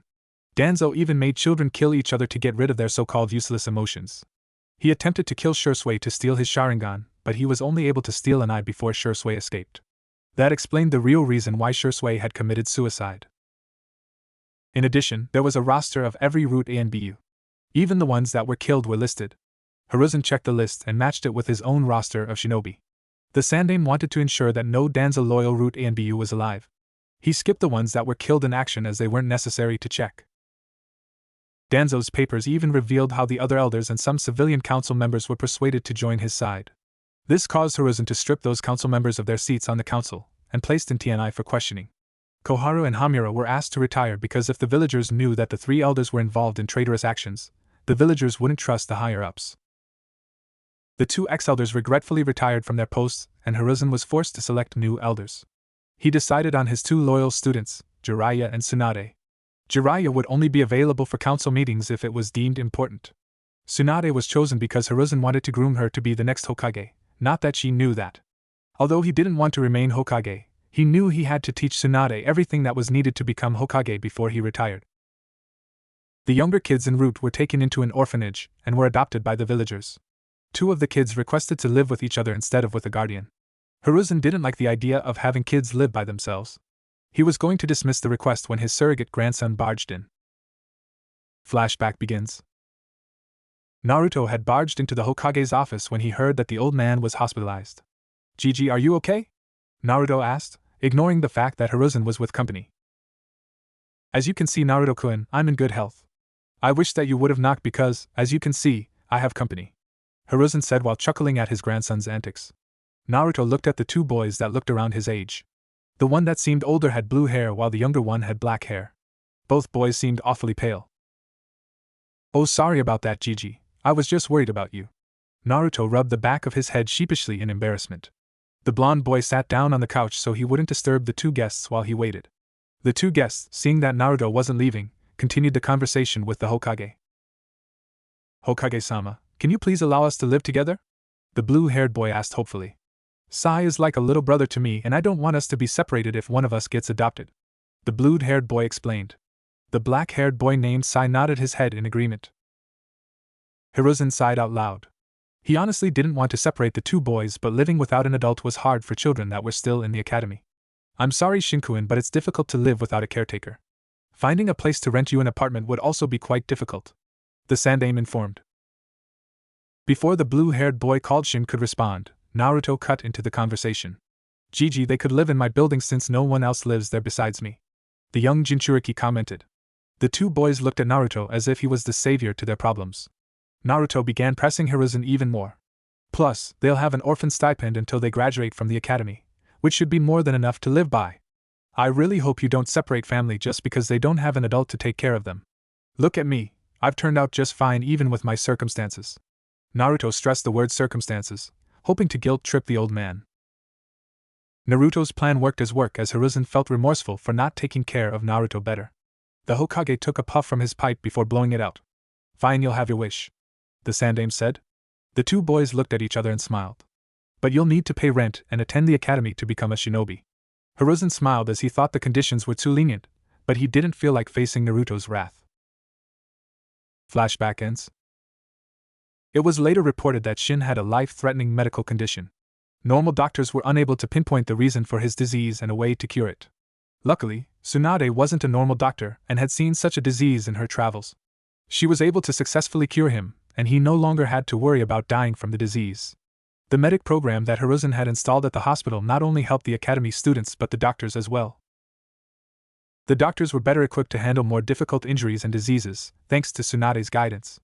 The students were taught different medical techniques like how to use a first aid kit. Simple things that could help a wounded shinobi were taught. Tsunade refused to teach medical ninjutsu to the students because it required good chakra control.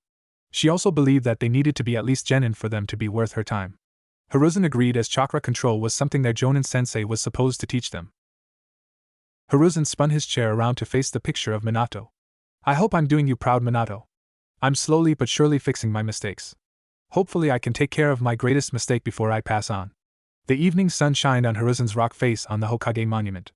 Hiruzen smiled as if Minato had asked the heavens to give Hiruzen an answer. 2 years later. Naruto sat on the swing as he watched students walk out of the academy to their parents with their hitite. Of course, Naruto didn't receive his hitite like the others. After all, he was taking the genin exams next year. The blonde was actually waiting for Shin and Tenten to come out. Sai, wearing all black shinobi clothing, was sitting next to him on his own swing. He had gotten close to his neighbors and they were like a family. Shin was the oldest, Naruto in the middle, and Sai the youngest. When they had first met, Shin was like Naruto in some ways. Both were hyperactive and loud, but Shin was more absent-minded than Naruto was. Shin would sometimes stumble into things because he would be thinking about other stuff. Sai was the reserved one of the trio. He preferred to draw or read books. He and Naruto shared a common interest when it came to books. Sai was very impressionable, due to the fact that he would take anything a book would say as advice. He had once read a book on nicknames, which stated that giving people nicknames was a sign of friendship. That next day, Sai gave everyone in class a nickname based on their appearances and personality. Naruto had to stop Sai's frankness because he kept saying mean things unintentionally. The blonde had to give his younger brother a book on manners to stop him. Sai apologized, but the damage was already done. Now everyone saw Sasuke's hair as a duck's butt. Strangely enough, Sasuke's fan club seemed to increase after the incident. Sakura now took out her wrath out on Sai, instead of Naruto, after Sai had called her howler monkey. Only Sai would dodge her attempts and the pinkette would hit whatever was near Sai instead. She was scolded by Irika after she broke too many chairs. Naruto's affections for the pink-haired girl had decreased due to the fact that he was constantly training. Most of his time was used to hone his skills or to pull pranks. After a while, he no longer saw Sakura as anything more than a classmate. He attributed his liking of Sakura to the fact that he thought of Sasuke as a rival. The blonde still considered Sasuke as a rival, but he didn't vocally voice it. He tried to befriend the raven-haired boy like he promised Mikoto. Despite multiple attempts to strike up a conversation, Sasuke would only reply with grunts. The Jinchuriki really wanted to be friends with the Uchiha since they both understood what it was like to lose a family. Mikoto and Itachi were as much of a family for Naruto as they were for Sasuke. He eventually gave the raven-haired boy space after Sasuke said that he refused to associate with a loser like Naruto. While disheartened by the Uchiha's comment, Naruto didn't mind as he had a group of friends. Shikamaru would invite him, and by extension Shin and Sai, to dinner at Nara compound. Yoshino quickly warmed up to the two boys and constantly doted on them like she did with Naruto. At first, they loved the attention since either had a mother. But before long they understood that Yoshino's affection was troublesome. Naruto was now able to beat Shikamaru in shogi but still lost 4 out of 5 times. Shin was too impatient for the game while Sai preferred to draw. The blonde felt confident enough to challenge Shikaku, only to be beaten to the ground in a few moves. The Narayer smirked as he knew his dad was a difficult opponent. Ino and Chuji would often come over to play as well. Chuji was quick to open up to Shin and Sai after he saw that Shikamaru had done the same. Naruto's and Chuji's eating contests were constantly going back and forth with the Akimichi currently in the lead. Naruto started to train with the big-boned boy at Shikamaru's request. The Nara-heir figured that this generation of Eino Shikacho would likely be placed on the same team. Shikamaru wanted the plump boy to get stronger so that he could do less work. The Jinchuriki knew that Shikamaru just wanted to make sure Chuji could handle himself in a fight. Ino, on the other hand, didn't like Sai at all. After Sai had called her blonde howler monkey, she was displeased that she was compared to Sakura. The two girls would constantly fight or scream at Sai, much to the annoyance of the class. The pale boy ignored them while smirking, making Naruto swear his little brother was sadistic. Ino were on much friendlier terms with Naruto and Shin. She was still the co-president of the ever-growing Sasuke fan club though. Hinata had become more outgoing and she stuttered less. The Hyuga female started to gain confidence from sparring with Naruto. The blonde finally asked why she constantly stalked him every day. She fainted on the spot as Sai came to get Naruto for dinner. She was nicknamed Closet Pervert courtesy of Sai after the event. Naruto, hoping to not hurt her feelings, told her they were just friends and that he didn't plan on being in a relationship anytime soon. Hinata was disheartened but settled with being a friend. The Hyuga heiress hoped to get stronger to impress both her father and Naruto. Kiba and Akamaru was a strange case of friendship for the blonde. Akamaru would actively greet Naruto and his friends and was rather close to Naruto. Kiba, on the other hand, refused to associate with Jinchuriki for some reason. He later found out from Ino that Kiba had a crush on Hinata but she only paid attention to Naruto. Kiba apparently wanted to be friends with Naruto but his pride got in the way most of the time.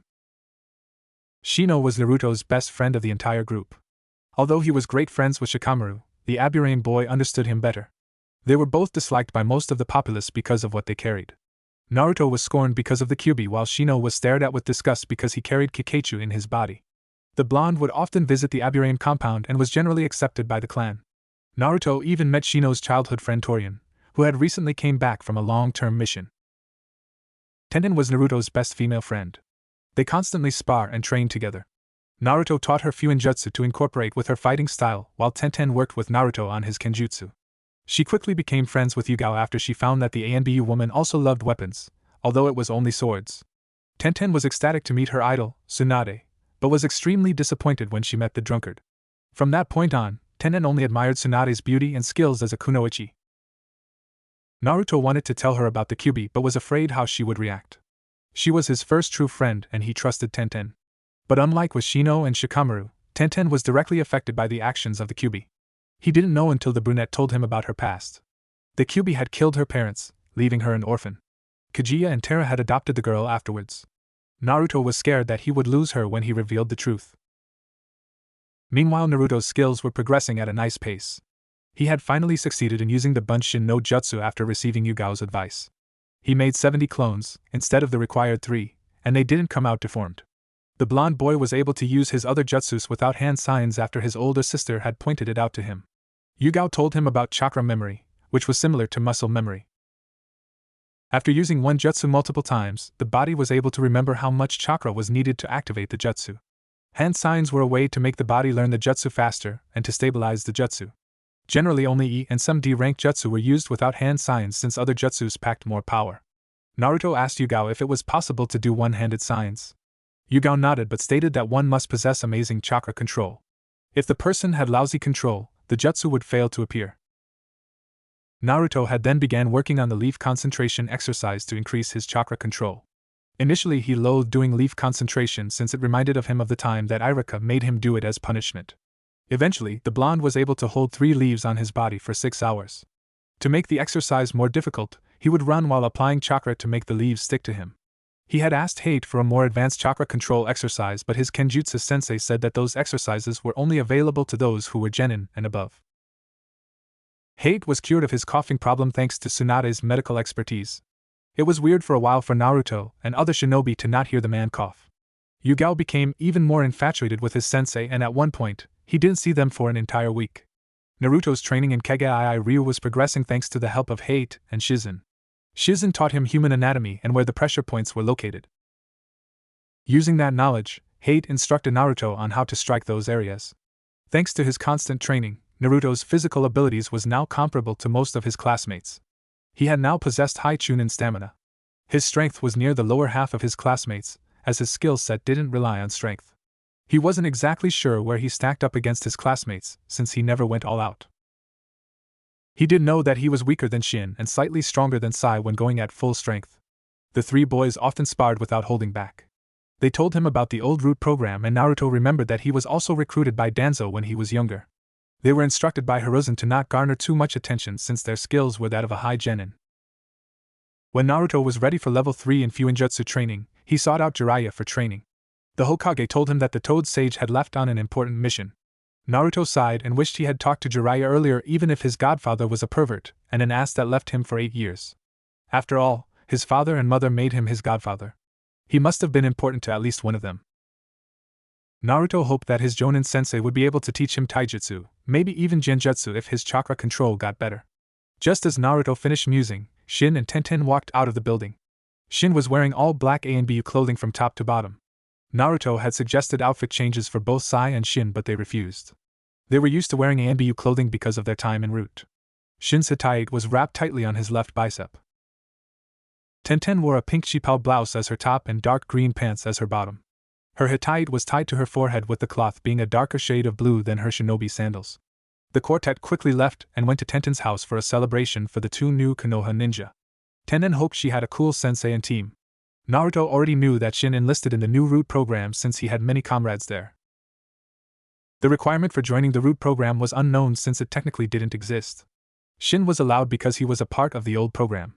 The new root ninjas were trained in espionage and were usually on missions outside the village. This allowed the ANBU to concentrate their forces inside the village. Root ANBU even served as backup members on difficult missions or when a squad requested reinforcements. The program was only known to Chunin level and higher shinobi. It was kept from public knowledge to ensure that there wouldn't be any backlash. Sai had wanted to join at the same time as Shin, but the oldest brother urged him to spend more time with his friends. Sai nodded, promising to join after he graduated. Naruto preferred not to join because he wanted to be Hokage. Since Root mainly worked in the shadows, his mission records wouldn't be publicly known. There was no way the villagers would accept him as Hokage if they didn't know of his accomplishments. Plus, he doubted that would enjoy staying away from the village, where most of his friends were. The families of the new graduates celebrated as their kids had joined the ranks of Konohagakure shinobi. In another year, Naruto would also be a genin. 10 months later. Naruto was jogging around the village in the early morning hours when he spotted 2 silhouettes from a distance. As he got closer, he saw 2 males walking on their hands. It was hard to miss them due to the fact their outfit was green spandex. The only redeeming feature of the outfit was the orange leg warmers, at least according to Naruto. "Look, Lee, someone else is exercising on this youthful morning." The older man beamed to his disciple. "Yash, Guy-sensei. This person is worthy in becoming my rival," the younger version proclaimed to his sensei. Lee jumped from his position and landed in front of Naruto, stopping the blonde from moving forward. "Hello, my name is Rock Lee, may I have your name?" Lee asked while he held out his hand. "Uzumaki Naruto, nice to meet you, Lee, but I need to finish my jog." Naruto shook Lee's hand, hoping to flee from the green spandex boy. Lee's bushy eyebrows were sending chills down his spine. However, Guy stopped the blonde by placing a hand on Naruto's shoulder. "Ah, you must be young Naruto, whom our Tenten talks about. It seems that you're a very hard worker, just like she told us," Guy commented. Before Naruto said another word, Tenten came running up to the group. "Guy-sensei, you're late for the team meeting. What are you doing?" Tenten asked when she spotted Naruto. "Naruto, what are you doing here?" the brunette wondered. Naruto answered with his own question. These two are a part of your team? He said, pointing to Guy and Lee before continuing. I thought you said that your sensei and teammates were super cool. Guy and Lee smiled brightly, causing Naruto's eyes to flinch in pain. Did you hear that, Lee? Our youthful Tenten told her friend that we're cool. I'm one step closer to beating my rival Kakashi in coolness now. Guy shouted out. Hi, Guy-sensei. I think that Tenten was embarrassed by our coolness, so she only told her friends. Lee added on. Lee. Gi-sensei. Lee. Gi-sensei. This image of two males in green spandex hugging each other with tears falling from their eyes was horrifying. Naruto had lucky closed his eyes because the sunset genjutsu soon came into effect. The early morning goers that saw the scene passed out with foam coming out of their mouth. Tenten simply cringed because she had seen the image many times, too many by her count. Naruto, I hope you understand why I lied to you, she whispered. Naruto nodded and placed a hand on her shoulder. His eyes were full of pity and sadness for his friend. Tenten, I'm sorry, I don't know how you can deal with them, Naruto replied, trying to console her while giving her a reassuring smile. Guy ended the genjutsu with Lee and turned to the Naruto. Young Naruto-kun, how would you like to train with us today? Guy asked the blonde. The Jinchuriki winced at the idea, not wanting to spend any more time with the spandex duo. Even though he's weird, Guy-sensei is the best taijutsu user in Konoha, Tenten told him. Sure, the blonde replied, changing his mind. I was hoping someone could help me with my taijutsu, as it's one of my weak areas, Naruto added. The quartet headed towards Training Ground 9 where a long black-haired boy stood. The training ground was like Training Ground 11, except that it had dummies and was littered with weapons. I keep telling Tenten to pick up her weapons after she's done with them, but she never listens, Naruto thought in his head. Guy-sensei, I wish you would inform me and Tenten if you're going to be late, the boy said to Guy, annoyance evident in his tone. Naruto noticed that the boy oddly resembled Hinata. Most likely a Hyuga, the boy wore a khaki shirt and dark brown shorts. Bandages were wrapped around his right arm and right leg. The blue shinobi sandals completed the outfit. That was unyouthful of me, Niji. I'll be here on time from now on. If I'm not, I'll run 1,000 laps around Konoha on my hands, Guy announced, much to the disdain of the people nearby. Anyways, are we going to train? Niji inquired. I have clan matters I must attend to, the black-haired boy said, even though he had no such thing. It was the only possible way to escape the spandex duo. He finally noticed a blonde standing next to Tenten. What's he doing here? Guy smiled at Niji's question. This here is Naruto-kun, a friend of Tenten's and an equally youthful person. Naruto-kun, this is my other student, Hyuga Niji. Guy introduced the two. Hello, my name's Uzumaki Naruto, nice to meet you, Naruto greeted. Niji frowned and had a look of distaste. I see. You're the boy that is friends with Hinata-sama, the Hyuga male remembered. Naruto smiled, but Niji continued. No wonder. Trash tends to stick together. After all, fate dictates that they'll never amount to anything, Niji said, causing Naruto to fume. Hey, I don't care what you call me, but don't call my friends trash, the Jinchuriki roared. I have every right to call you whatever I please. Fate separates the winners from the losers. You're fortunate that a talented kunoichi like Tenten is even friends with you. A loser can only lick the ground of where the winner stands. Niji finished his monologue. Tenten was furious at her teammate for downing her best friend.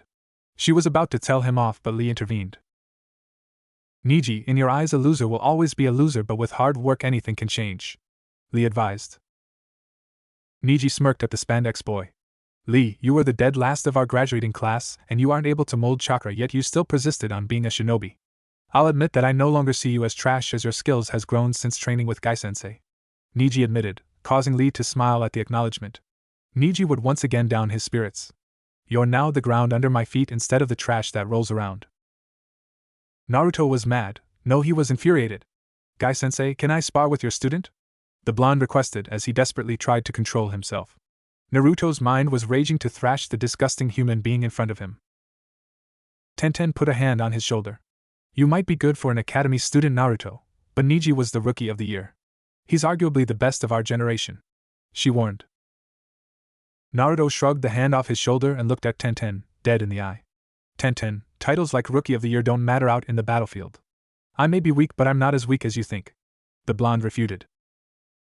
Naruto turned away from her and stood opposite of Niji.